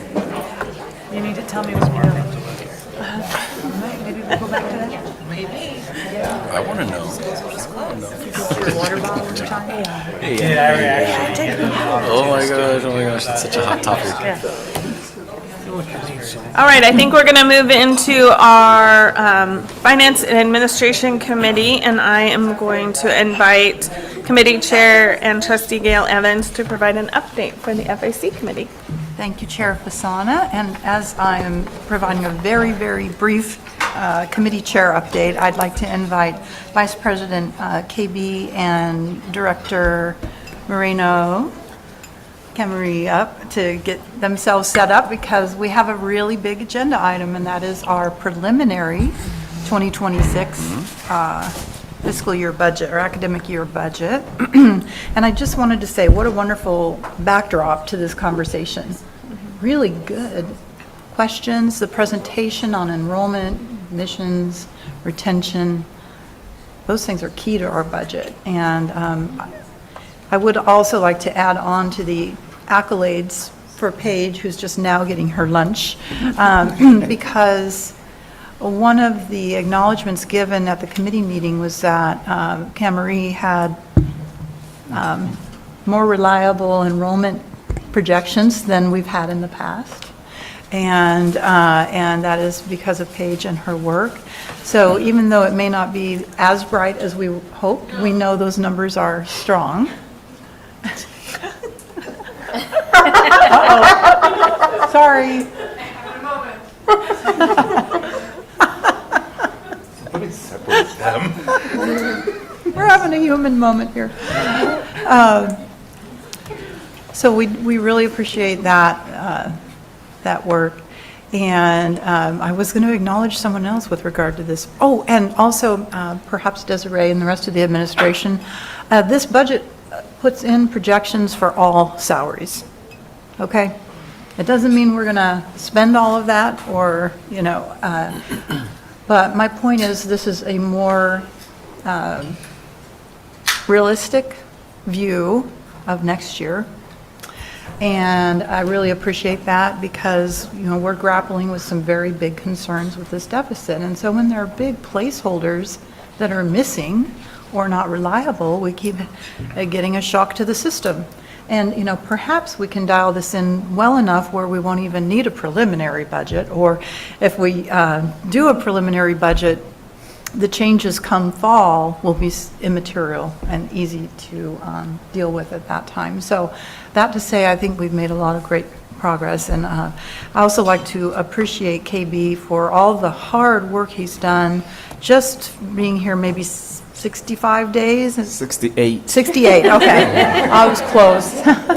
And it seems that whenever I ask a question or resurrect a wish of mine, he's already been working on it. And having that background with internal audit, I believe, in your background, and your sensitivity to internal controls and efficiency, it's just a wonderful compliment to the team, and I can see it already. So as a chair of this committee, I just appreciate the team so much, and the forward thinking, and you know, as we've all been trained as directors, we don't meddle in the operational affairs, but we do have to have our nose in and our fingers out.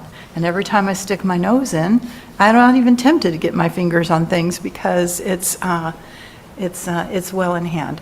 So with that, I'll tell you that we did meet on May 21st for at least 3 hours as a committee, and we reviewed the management report as of April 30th, which was in your consent agenda, which you've already approved.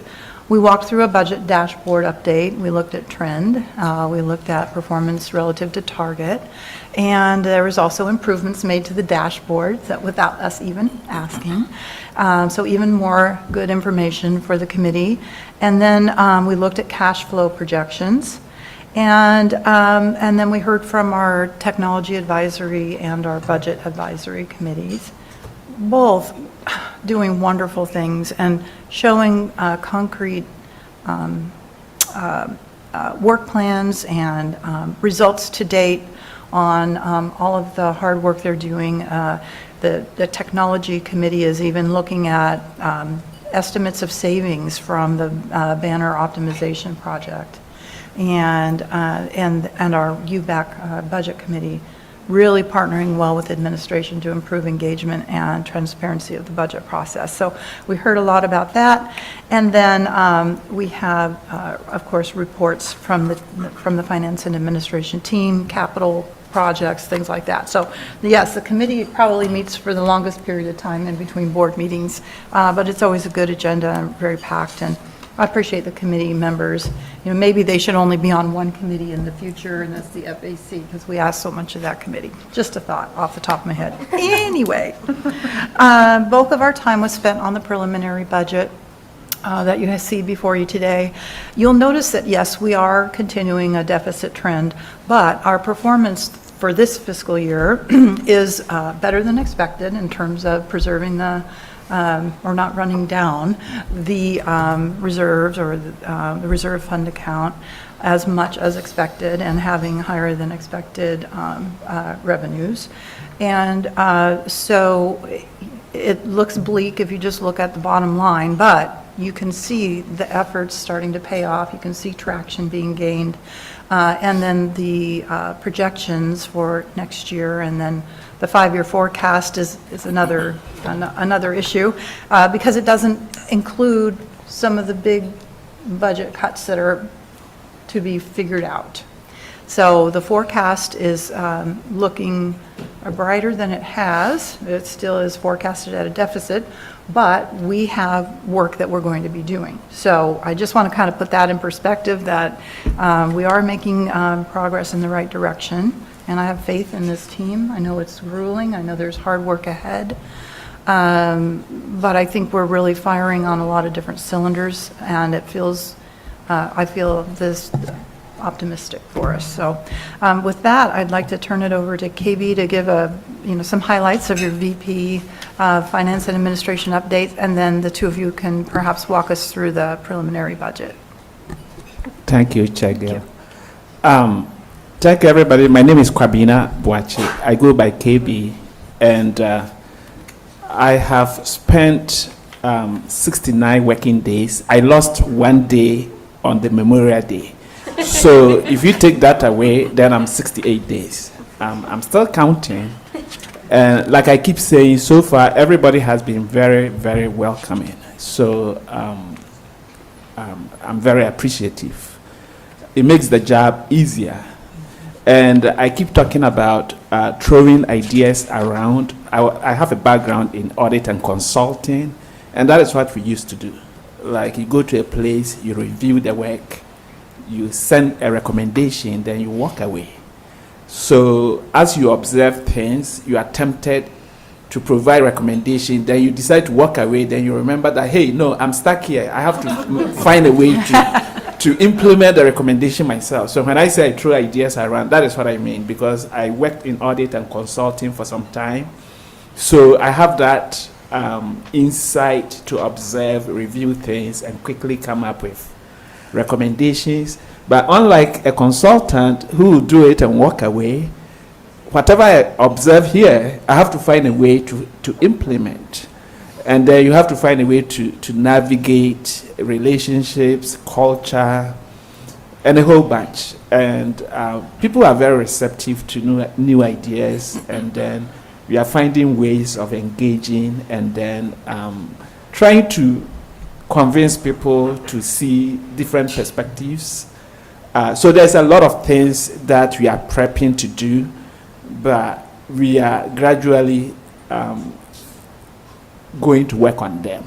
So it's not like it's going to be like a rush, gradually. And in my report, I mentioned one of them. That is the budget planning framework, where we look at a lot of the pocket of planning going on and then try to harmonize all of them to support the strategic plan. Because we have a plan. There are some goals in the plan. We have various activities going on. We have committees. We have tax teams. So making sure, and all of them, they have mandates, they have charge, they have a charter, but coordinating all of those to make sure that they harmonize to fulfill some of the strategic plans. So you notice that the president wants senior leadership, as we are writing our reports, to align the reporting to the strategic plan. And it's so important, and especially for FNA, to make sure, because we have the sustainability, which is a big one. Then we have student success, and you notice that student success on the background of student success. If you listen to Paige's representation, you listen to Katie. It's finance, it's money, making sure we have the resources to back up whatever we are trying to do. So it's so important we are able to run our budget such a way that we become sustainable. So that is what we've been doing.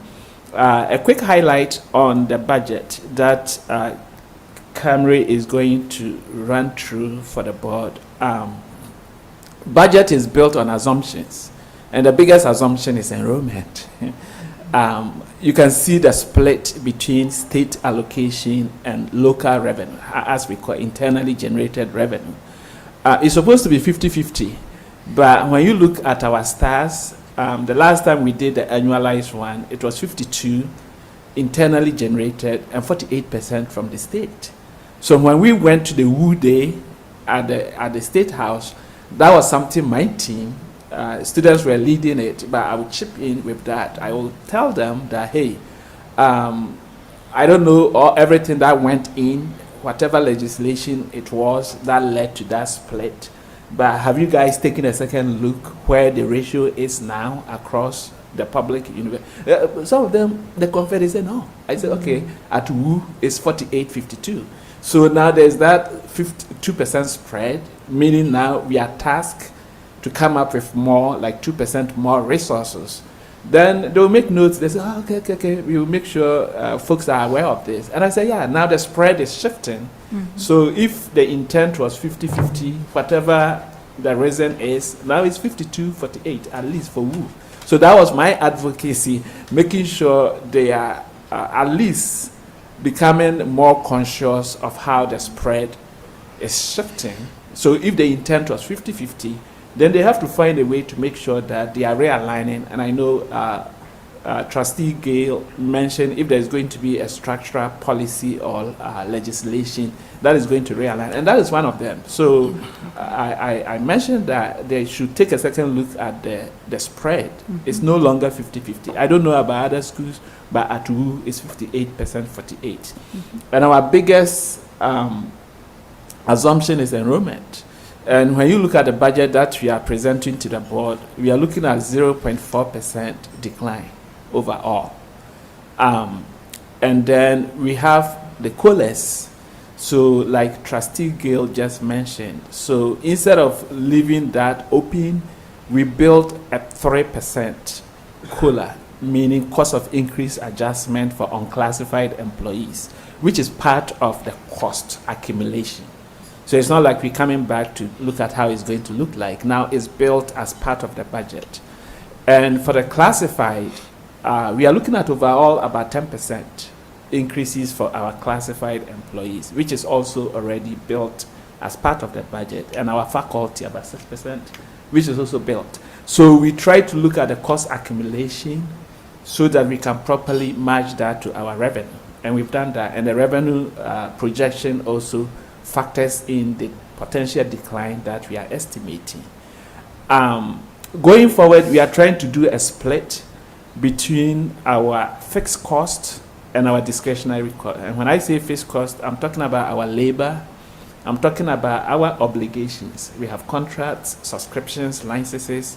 So we try to accumulate all that. So as I speak to you, budget authorities or budget managers, we've sent them a template to work out for each department all their obligations and commitments, so that we will be able to accumulate all of that. So when we top that with the labor cost, we will know that at WOU, this is our committed cost.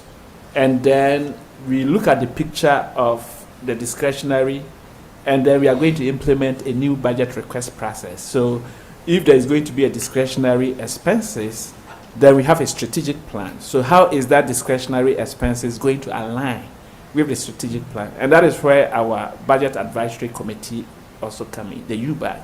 So they are going to be the mouthpiece to support running of the budget process. There is a rubric we have created, and I think it's part of my FNA report. There is, we are working on procedures and processes, how they're going to use the rubric to define what they are looking for and everything. And there's a meeting tomorrow by UBAC where we are going to discuss some of those.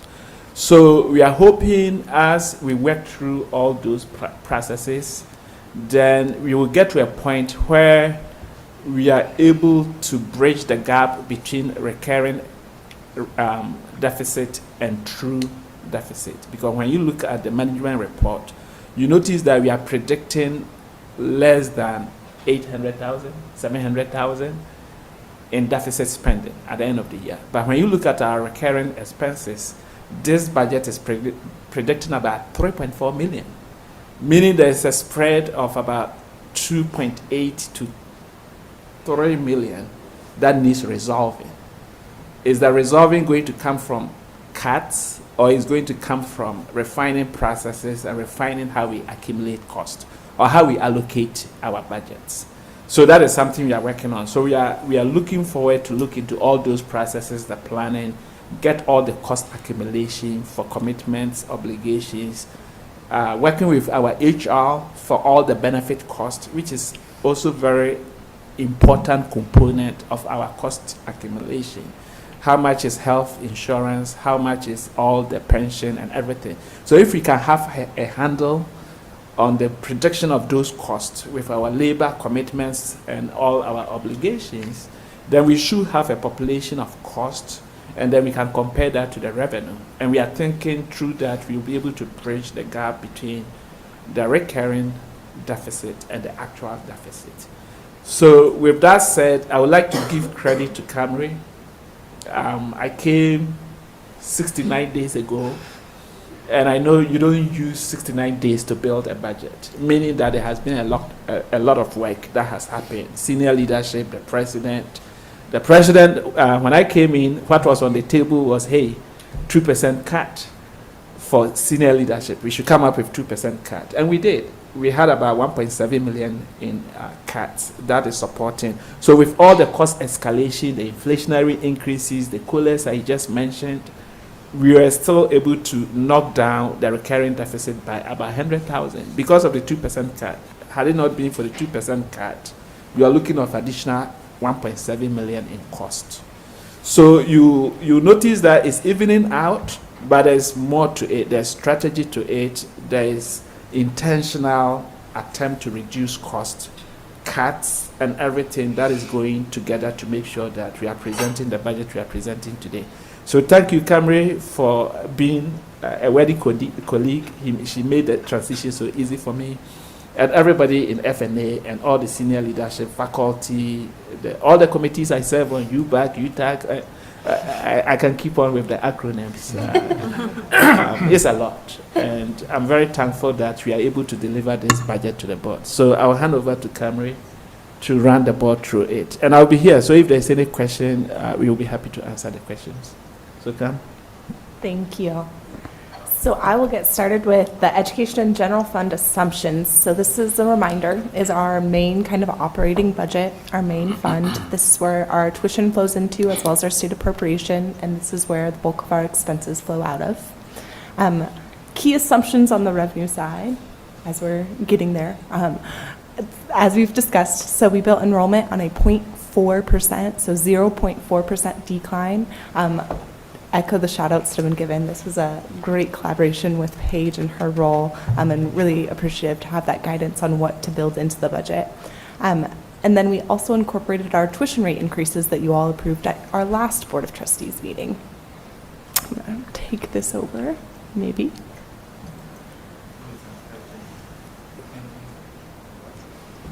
I am having the same mouse troubles as before, even though it appears to be on.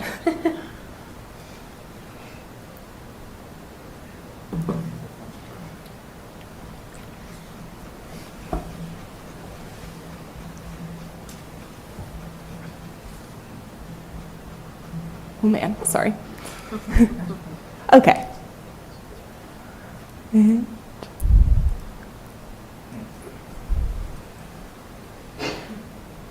okay.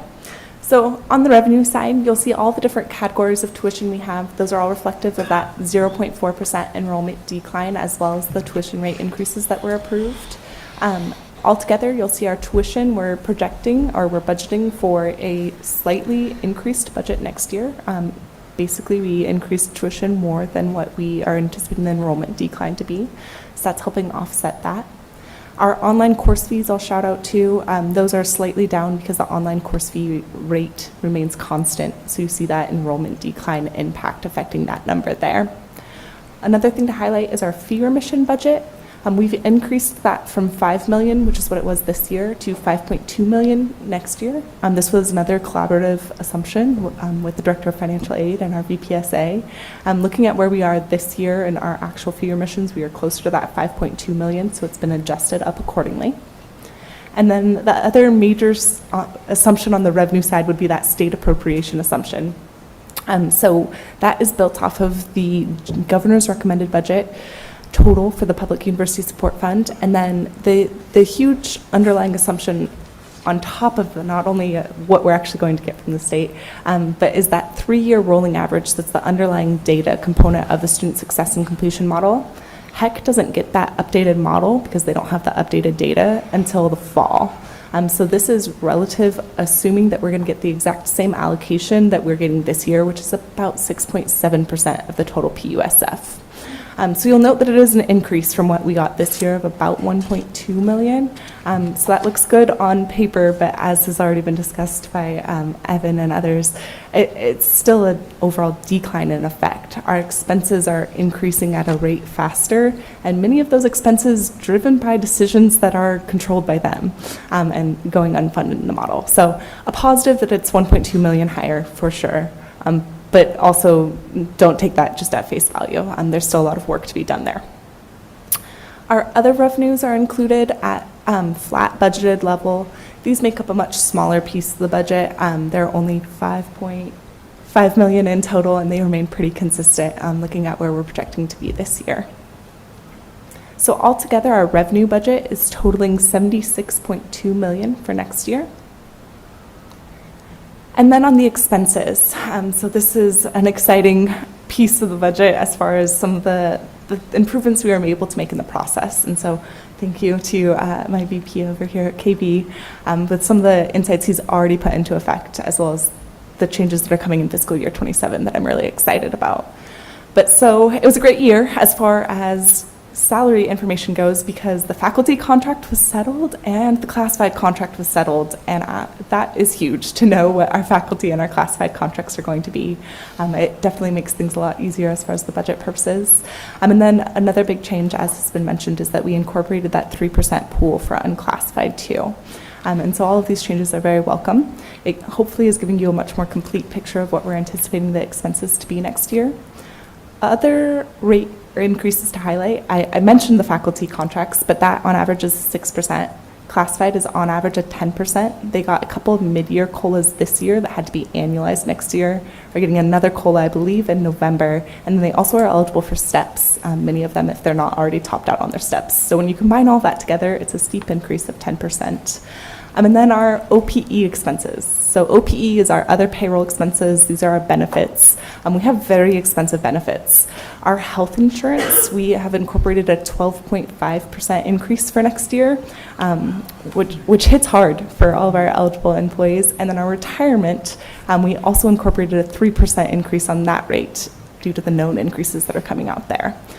So I think that those assumptions really underscore that while the budget is only showing a $100,000 improvement in the recurring deficit from 3.5 mil to 3.4 next year, in the face of those steep increases that we were faced with expenses, I think it's really a great accomplishment that we were able to still improve it all. And that is in big part due to those $1.7 million of reductions that KB mentioned.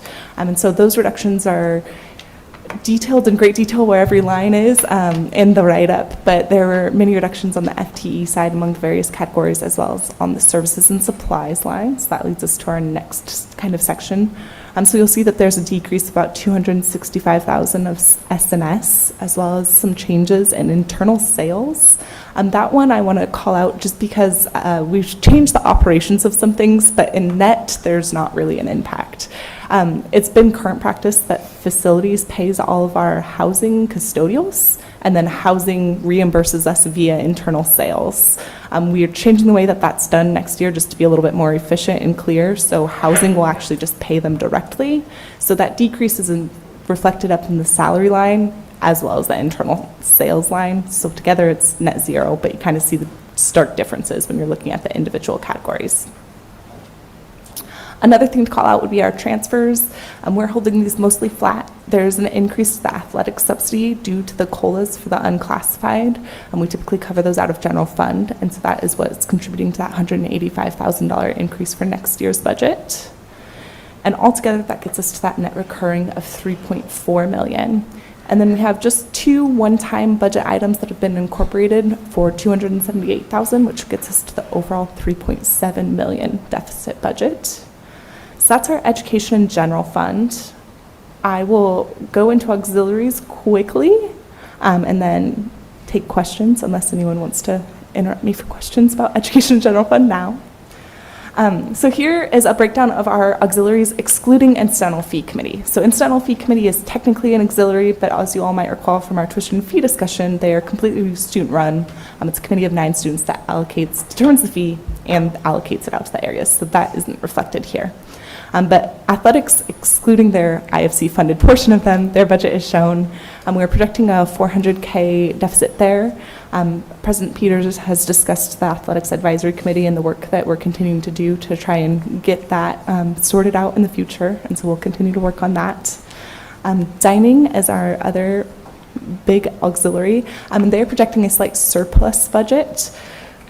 Dining is built on a roughly flat meal plan. Looking at next year, our first year numbers, as Paige discussed, are looking hopefully positive, and our first year numbers are largely what impacts our dining and our housing auxiliaries because they are a big portion of our students that are living on campus. So they're cautiously optimistic with what that's looking like for next year, but their budget is built on roughly flat and then incorporates all the expense reductions too. So all the same expenses that we're facing the general fund as far as the different COLAs and the OPE increases hit our auxiliaries just the same. So they also had to combat those in their budgets. Parking too is facing a deficit. They, in large part, support some of our general fund expenses of public safety, and so that's kind of what's driving that deficit. We're working on balancing that budget in the future too, and hopefully getting it more right-sized. A really positive change there was the implementation of the zone parking, the actual electronic pay stations, and so that's kind of helped their fee revenue side as we actually have it more accessible than just having meters with coins and who has coins in their car. So working on getting them to a right-sized budget too. Rec Center building fee, this is one of our mandatory fees for the Health and Wellness Center building. They are a deficit budget, but in years past they had built up a balance of the fee for their debt payment on that building, so they'll be able to cover that deficit out of their reserve. Student Health and Counseling Center is presenting a break-even budget. Their budget is built on the same enrollment assumptions as well, so they are figuring out what they are expecting or taking the recommendations of what enrollment will be next year.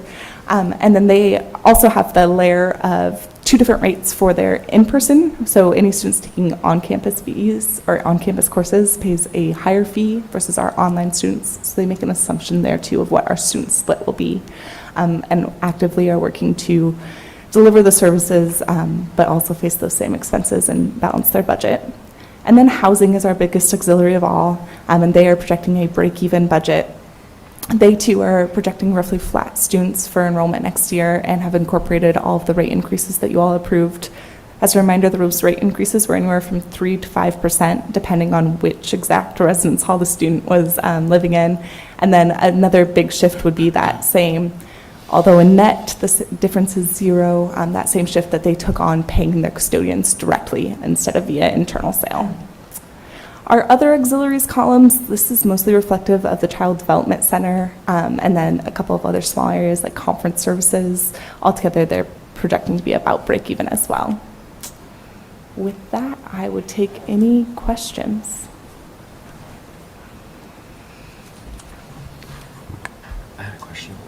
Yes. Hi Carmery, our ending fund balance, with us having a shortfall, what is that projected to be? Was that like a 12% or something?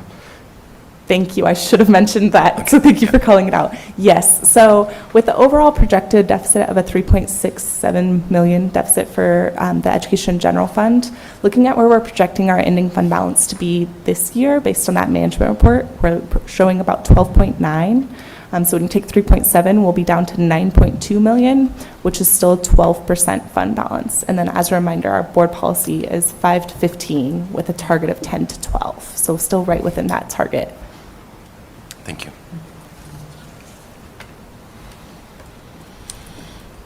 Right, any other questions? Entertain a motion? Yep. I move that the Board of Trustees approve the 2026 preliminary budget as presented. Second. All right, having a motion and a second, any discussion, any further questions? Do you want to conduct a roll call vote? Absolutely. Thank you, Chair. We'll start on this side this time. So Trustee Jackson? Trustee Vu? Trustee Evans? Aye. Trustee Schwartzler? Aye. Trustee Romero? Aye. Trustee Showalter? Aye. Trustee Zook? Aye. Trustee Hall? Aye. Vice Chair Nolsestian? Aye. Trustee Ambrose, I apologize. Aye. And Chair Fasana. Aye. Motion passes. Thank you so much.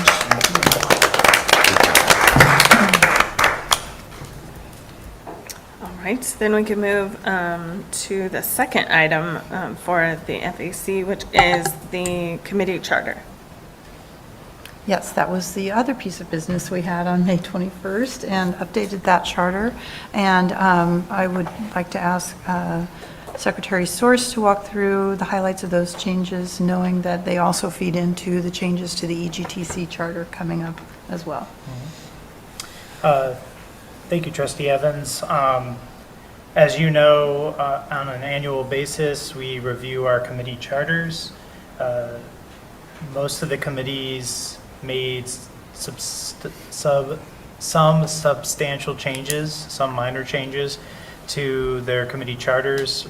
The FAC, we had a conversation with our new VPFA, Quabina, as well as Chair Evans to talk about some of the changes, and our General Counsel as well, around what needed to be clarified and changed in our Finance and Administration Committee charter. There's a couple language changes, a little housekeeping that really make it clear that we're looking for to help guide to the university's financial sustainability. Called that out in the docket, or in the charter, called out under business operations that instead of the board's priority, that we're trying to support the university's mission and strategic plan, so really calling that out.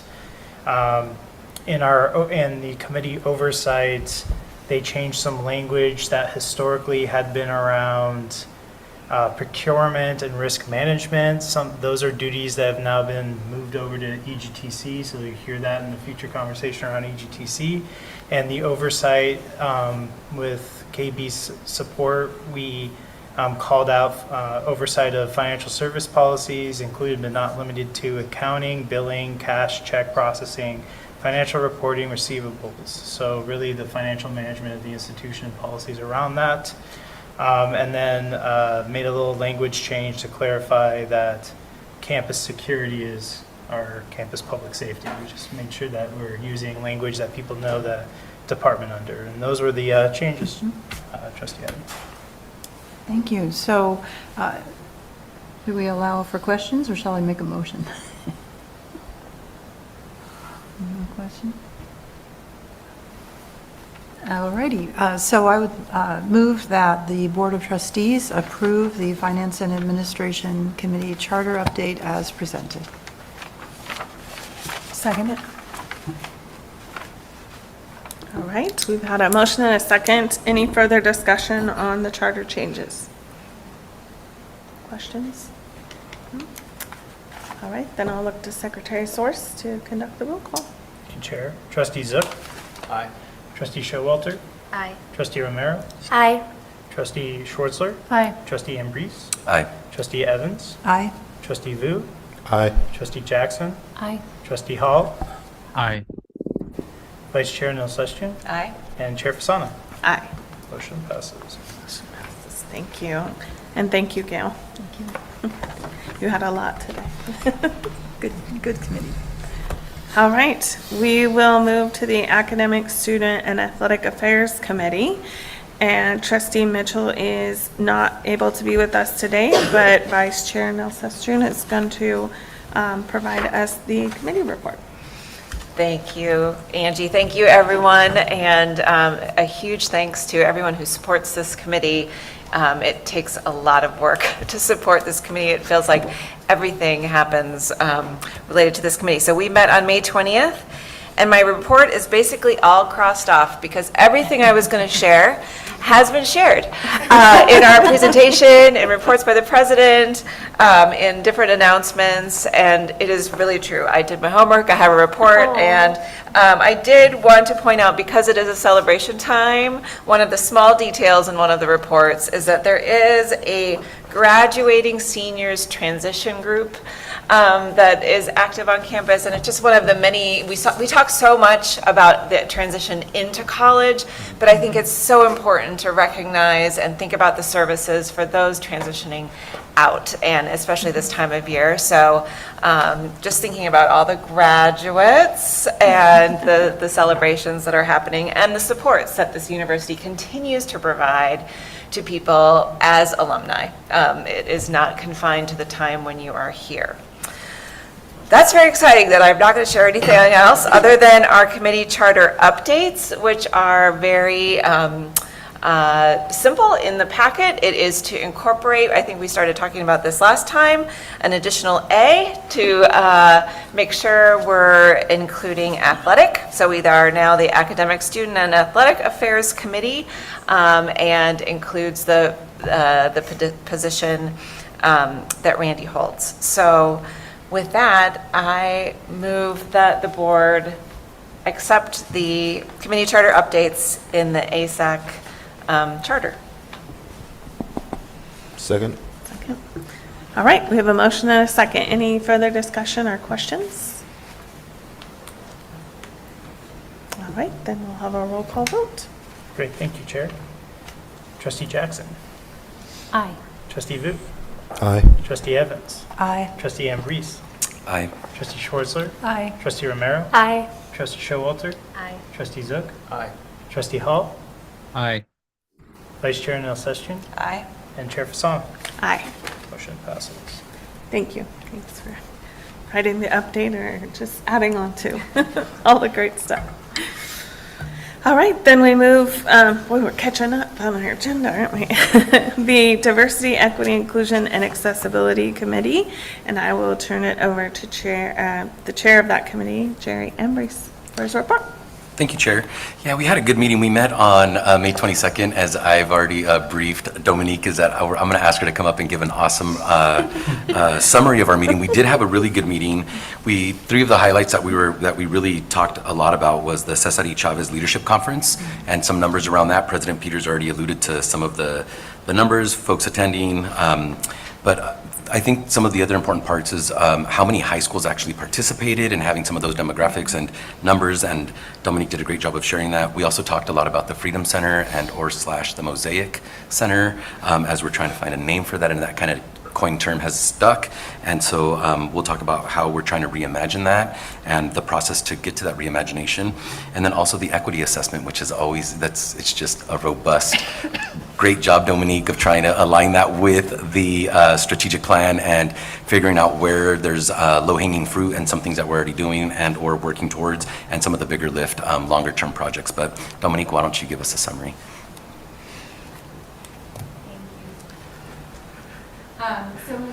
So Dr. Peters highlighted already about the Cesar Chavez Leadership Conference, but I do want to just start this mini share with some save the dates for you all.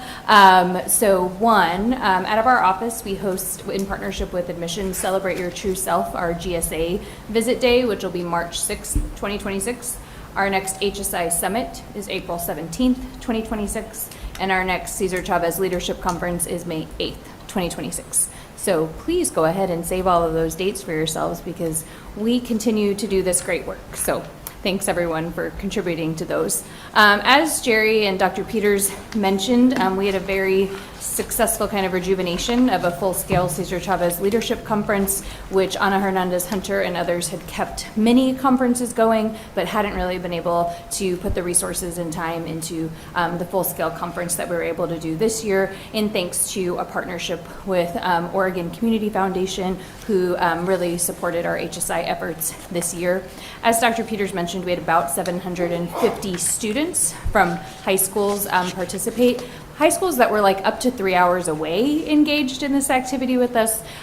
We got a little bit of media traction, really kind of starting to notice, and some other places that may be interested in partnering with us financially once they saw kind of how robust and exciting the event was and how full that not so new PE was.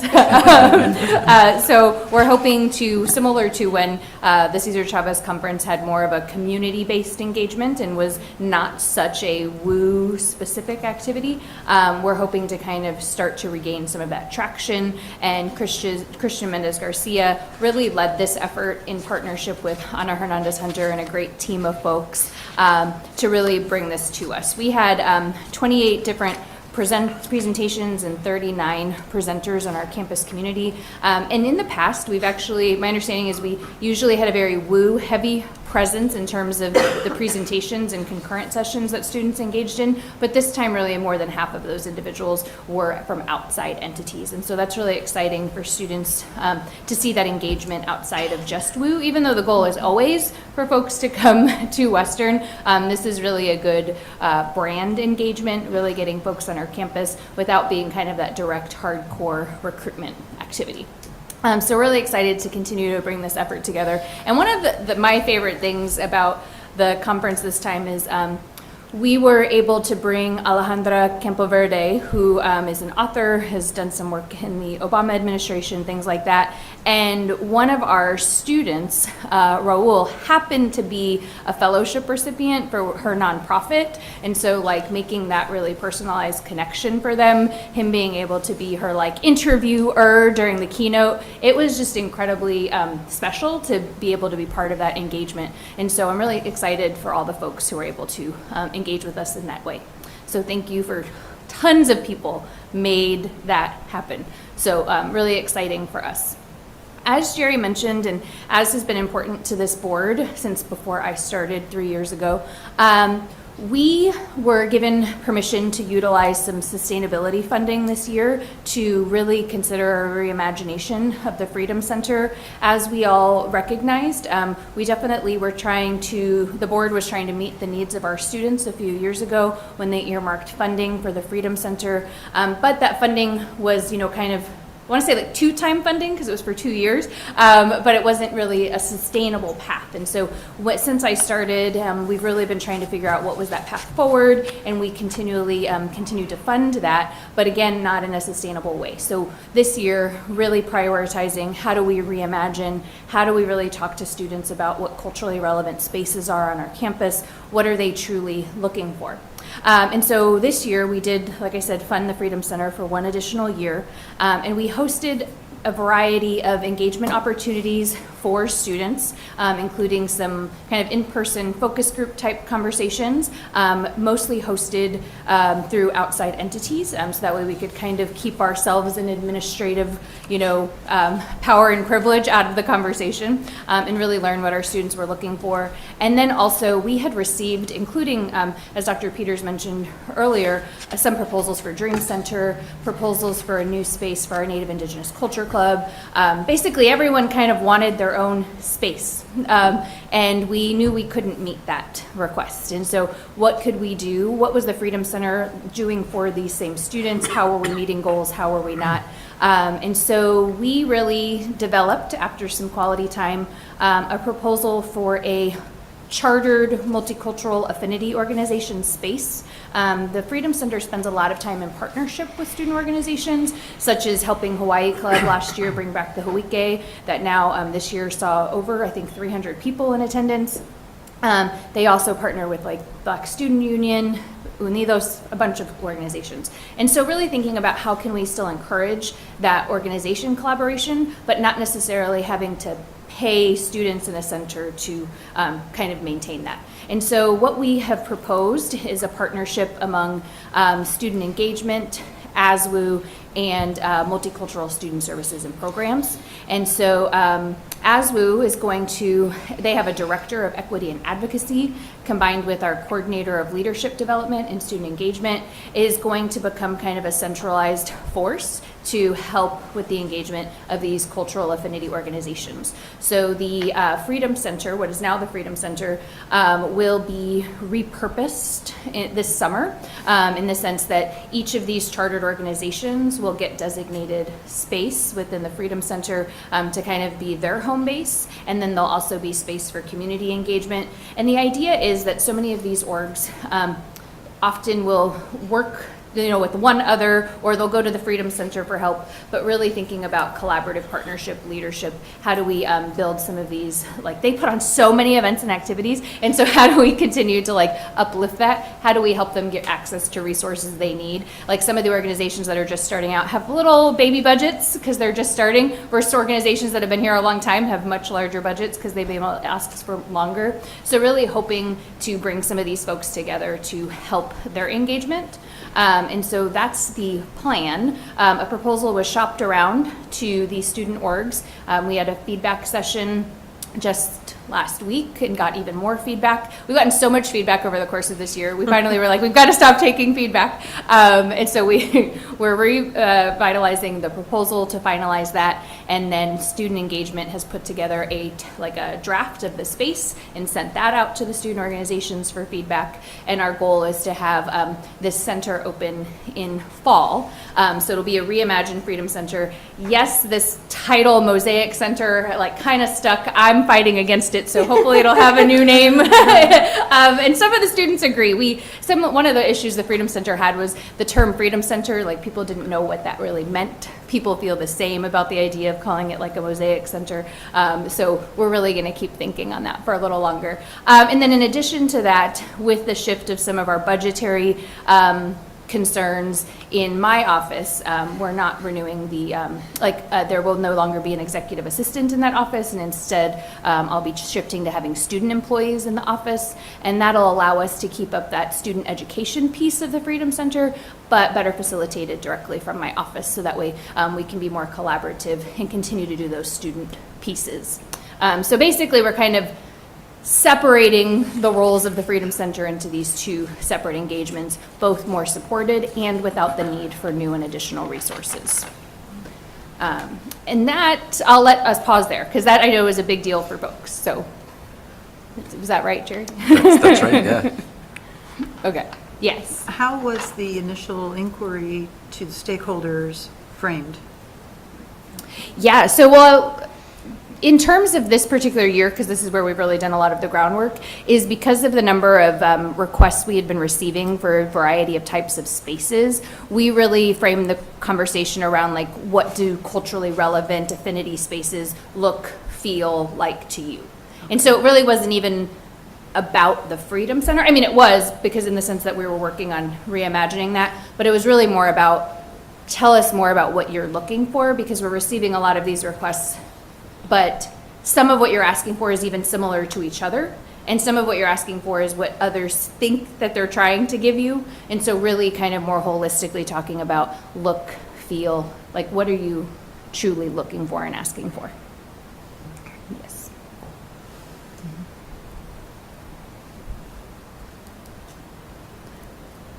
Okay. So the last thing I think Jerry wanted me to touch on is our equity assessment. So as you all know, Dr. West was here several months ago. Since then, we've had this really wonderful equity assessment team meeting. As you all also know, it's incredibly hard to get like 12 people together at one time, but we've been managing very well. Our final meeting is tomorrow. And so all winter, spring long, we basically have reviewed the entire current equity assessment action plan, not to necessarily make huge adjustments to the current plan, but to really think about, as Jerry mentioned and as everyone talked about, really clear alignment with the strategic plan. So looking at every single initiative and thinking about very conclusively what strategic plan item does that align with, and then also what may already align with some of the recommendations from the climate survey. And so a lot of the things in regard to the current action plan are going to be more about updating current items to make sure they're really meeting the needs of what was shared. Then in addition to that, we looked at items that are not explicitly already in the action plan. So for example, one of the highlights from the climate survey was really around basic needs of our students. And so something that was really wonderful about this equity assessment team is they really wanted to talk to a lot of people. And I think I hinted at this last time, but we basically met with folks from student affairs, athletics, a variety of areas across campus. We had a great in-depth discussion, for example, with health and counseling center, with dining, really tried to get a deep dive into any of the areas that we by no means had expertise in necessarily, but that way we could be making really informed recommendations. And so we will be also making some recommendations in those types of areas. So for example, thinking about Abby's house and how folks were talking about not having enough access and opportunity for the stitch closet and for more so the food pantry, and how can we make sure they're resourced enough to be able to have that access. So really thinking about those kinds of things. So those recommendations will all be finalized tomorrow in our final meeting, and then those will go to senior leadership and folks for consideration. And the goal will be to have a fully updated action plan for review in time for the November board meeting. And so a ton of people have put a lot of work in, and a lot more work to come. Questions? I just had two more comments. We did also have presentations from student services. We had a conversation around accessibility. We also had a conversation around HR access, and shout out to Luann, who actually, as a committee, I asked other trustees of throughout the year, what types of presentations or outside folks would we like to join our committee to give presentations to our committee so that we get a full breadth of what's going on the, throughout campus. And Luann had an awesome idea of using our acronym as something to guide when we think about presenters on campus, and using our DEIA to guide us on who should we have and when should we have them. So that'll be a continued conversation. We did talk about our charter as well, and at this point we don't have any changes. It's something that we are reviewing, and I think next year we'll probably tackle some changes in regards to our charter. Thank you. Thanks, Dominique. All right, so no recommended actions from the committee, right, at this time. So I think that we're ready to move on to the Executive Governance and Trustee Committee with EGTC. This is the committee that I chair, so we'll go ahead and start by giving a report, and of course ask Evan to chime in on anything I'm forgetting. So we met on May 29th, and we had several things on our agenda and a couple of action items for you today as well. So to start with, we received an update from our internal audit team, as well as the recommended proposed audit, which was in the consent agenda earlier today that was approved. So we went through that. We also received an update from Secretary Source on a variety of things, but one of those being the academic calendar for next year and our meetings that are scheduled and some of the proposed committee options for that. So please make sure to take a look at that. That has been emailed out to us, and we will take action on that later. Great.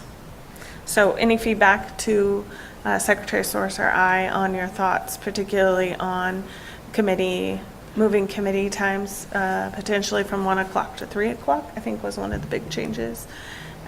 So please give us any of your feedback on that, if that works better, or if you like the 1 o'clock committee timeframes. We also received information that applications from prospective trustees are due June 20th. And just a reminder that the campus community can still provide feedback on important characteristics they want to see by going to the website. So please do that. I have Go an ahead. update on that. Oh, okay. So at 1 o'clock today, I got an email update from the governor's office that application deadline has been extended to July 7th. So we have a little more time. In that, as you heard from student government yesterday, they have submitted 2 nominations. Of course, we welcome other additional students to apply, but we will work on our one open spot, the at-large membership, at-large position as well. So thank you, Okay, Chair. thank you. Well, that's interesting, but it does give us more time. I'm not going to complain about that. We also had a quick conversation in terms of preparing for our retreat in the later part of the summer and what we're really hoping to have with that in terms of goal setting for all the committees, so that once we hit the retreat time frame, everybody has already had some discussions about what the goals are for all of the committees, and we can really dive in and do some work on that. So over the summer, I think there'll be some meetings with the chairs of the committees to sort of talk about what those goals are going to be next year. So we have a jump start on that. The committee also voted to move the nomination of trustee Kari Nosestrin to continue as serving on our board as the vice chair through June 30th of 2027. So we'll have that as something to vote on. We also made changes to our board statement on committees, which was also approved earlier today, and approved changes to our committee charter. So we were rather busy. So the 2 action items being the nomination of the chair and election of the vice chair, and also the committee charter. So that's kind of my report. Did I leave anything out? I think great. All right. I always forget something. But so as for our 2 items, just some background. Article 3, Section 5 of the board's bylaws governs the election of board officers. Currently, we elect in alternate years. So I was elected last year. We served 2-year terms, which means Vice Chair Nell Sestrin's term is up. And so we are the committee has recommended that we move forward with her, but we can also entertain other nominations at this time if others are wanting to serve.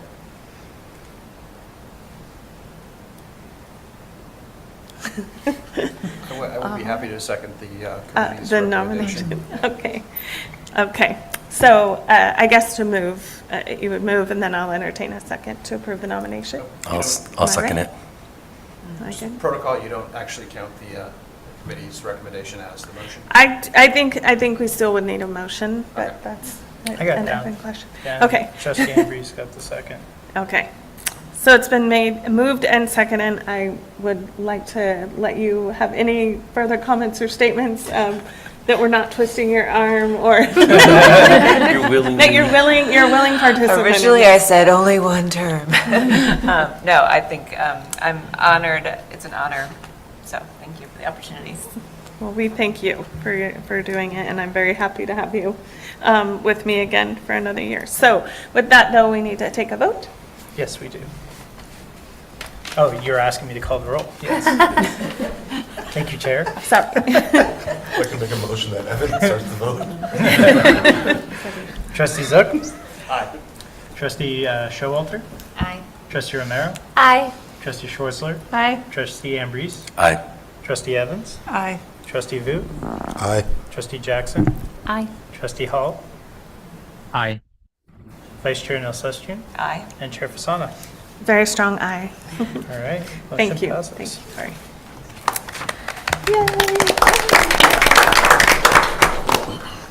All right, so our second action item from the committee then was with regards to our charter. And I don't know if you want to, happy you to touched talk a little bit on probably the most substantive change, but there were a few others, if you Yeah. don't mind. Yeah, 1 second. Of course, Sorry, close my I should have computer. given you a No, heads up. no, it's totally okay. move down to the changes part. So, and we worked in collaboration with our Office of General Counsel to make these changes. So I know Craig's on the line, so thank you for you and your office's work with me on this, Craig. So we moved up our board statements higher up in the policy. So housekeeping item there, just to call out that this is the committee that's responsible for making the final approval before going to the full board of our board statements. And then there was a robust conversation in our committee around litigation, legal services, and risk management.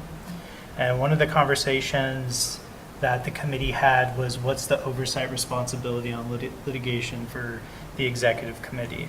And then there was some confusion because the way the charter had written, it said consistent with board statements, and people were like, which board statements? So some of the changes we made is we called out that it's consistent with the board statement on the delegation of authority. And working with Craig and his team, and he's come on to answer any additional questions that you might have. We clarified that it calls it out what the delegation of authority, we're just keeping in line in that. And if trustees have additional questions on that, we can talk about that. But the protocols that are called out in that board policy is what we're directing there. And then that conversation, or the language that was in the FAC charter around oversight of the procurement and contracting policies, including but not limited to the minority, veterans, women-owned and emerging small businesses, which is a state and federal program, et cetera, that got moved into EGTC, as well as the integration of our risk management policies, because those policies have been moved to under the Office of General Counsel. So we wanted to make sure that was consistent. So we did add the policies into that title, so it's litigation, legal services, policies, and risk management, to clean that up and bring some clarity. And then the only other substantive change is historically our general counsel was the board secretary, and so our language said the general counsel and the president, and we wanted to add the board secretary as staff to there because I've been going to the meetings, so we wanted to call that out in the charter. So those were the big changes. Craig, do you have anything you wanted to add to that? There's still any ambiguity or any question or whatever else, we can, again, resolve items that anybody has concerns about. All right, any questions for Craig or otherwise? Okay, then I'll entertain a motion to accept the committee's recommendation. Motion to approve. A second? Second. All right, any further discussion or questions? Okay, then we'll move to a roll call. All right, Trustee Jackson. Aye. Trustee Vu. Aye. Trustee Evans. Aye. Trustee Ambrose. Aye. Trustee Schwartzler. Aye. Trustee Romero. Aye. Trustee Showalter. Aye. Trustee Zook. Aye. Trustee Hall. Aye. Vice Chair Nelsestian. Aye. And Chair Fasano. Aye. Motion passes. Thank you. Lots of committee charters changed today, so thank you for all that review. It was 100 pages in the packet this time. So, thank you all for that. We upped it from the 80-something last 2 months ago. All right, it's now the second public comment period. So do we have anyone signed up? We do not. All right, see, we're making up time again. Okay, then we have some, some final announcements and closing remarks. So at this time, we wanted to make sure we took a special moment to recognize that Trustee Hunter Hall and Trustee Viviana Romero will be this is their last board meeting.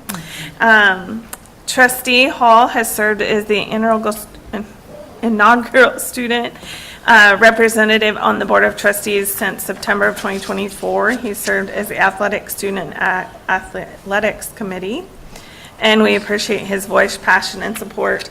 I also want to say that he has been a voice to the board even before he served as the graduate student rep in as many capacities, and really enjoyed getting to know him since my time on the board. So I want to give a little round of applause for him.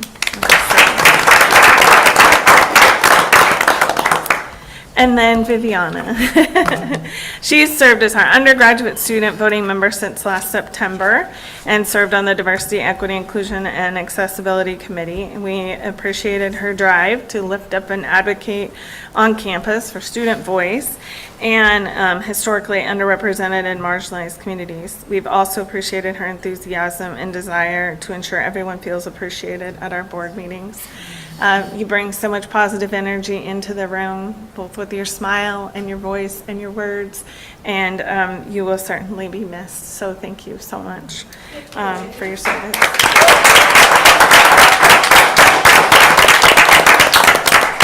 All right, we do have some gifts for you, and I think there's some adornments for your graduation attire, some cords here. Another cord.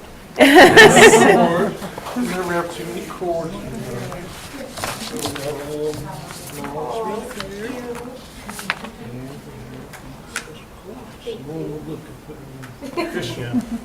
then this is a thank you blanket on behalf of the foundations for your service, so thank you.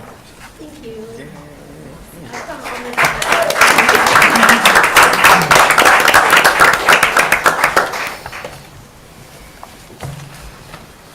And Chair, if I may, Trustee Hall, I know you're on the call, so we're going to follow up and make sure you get your blanket and your certificate in court as well. So thank you for your,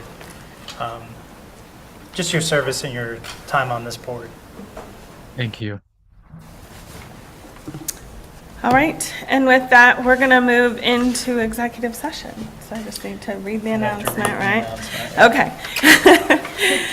The Western Oregon University Board of Trustees will meet in executive session to discuss the president's performance review pursuant to ORS 192.6602F and ORS 192.6602I.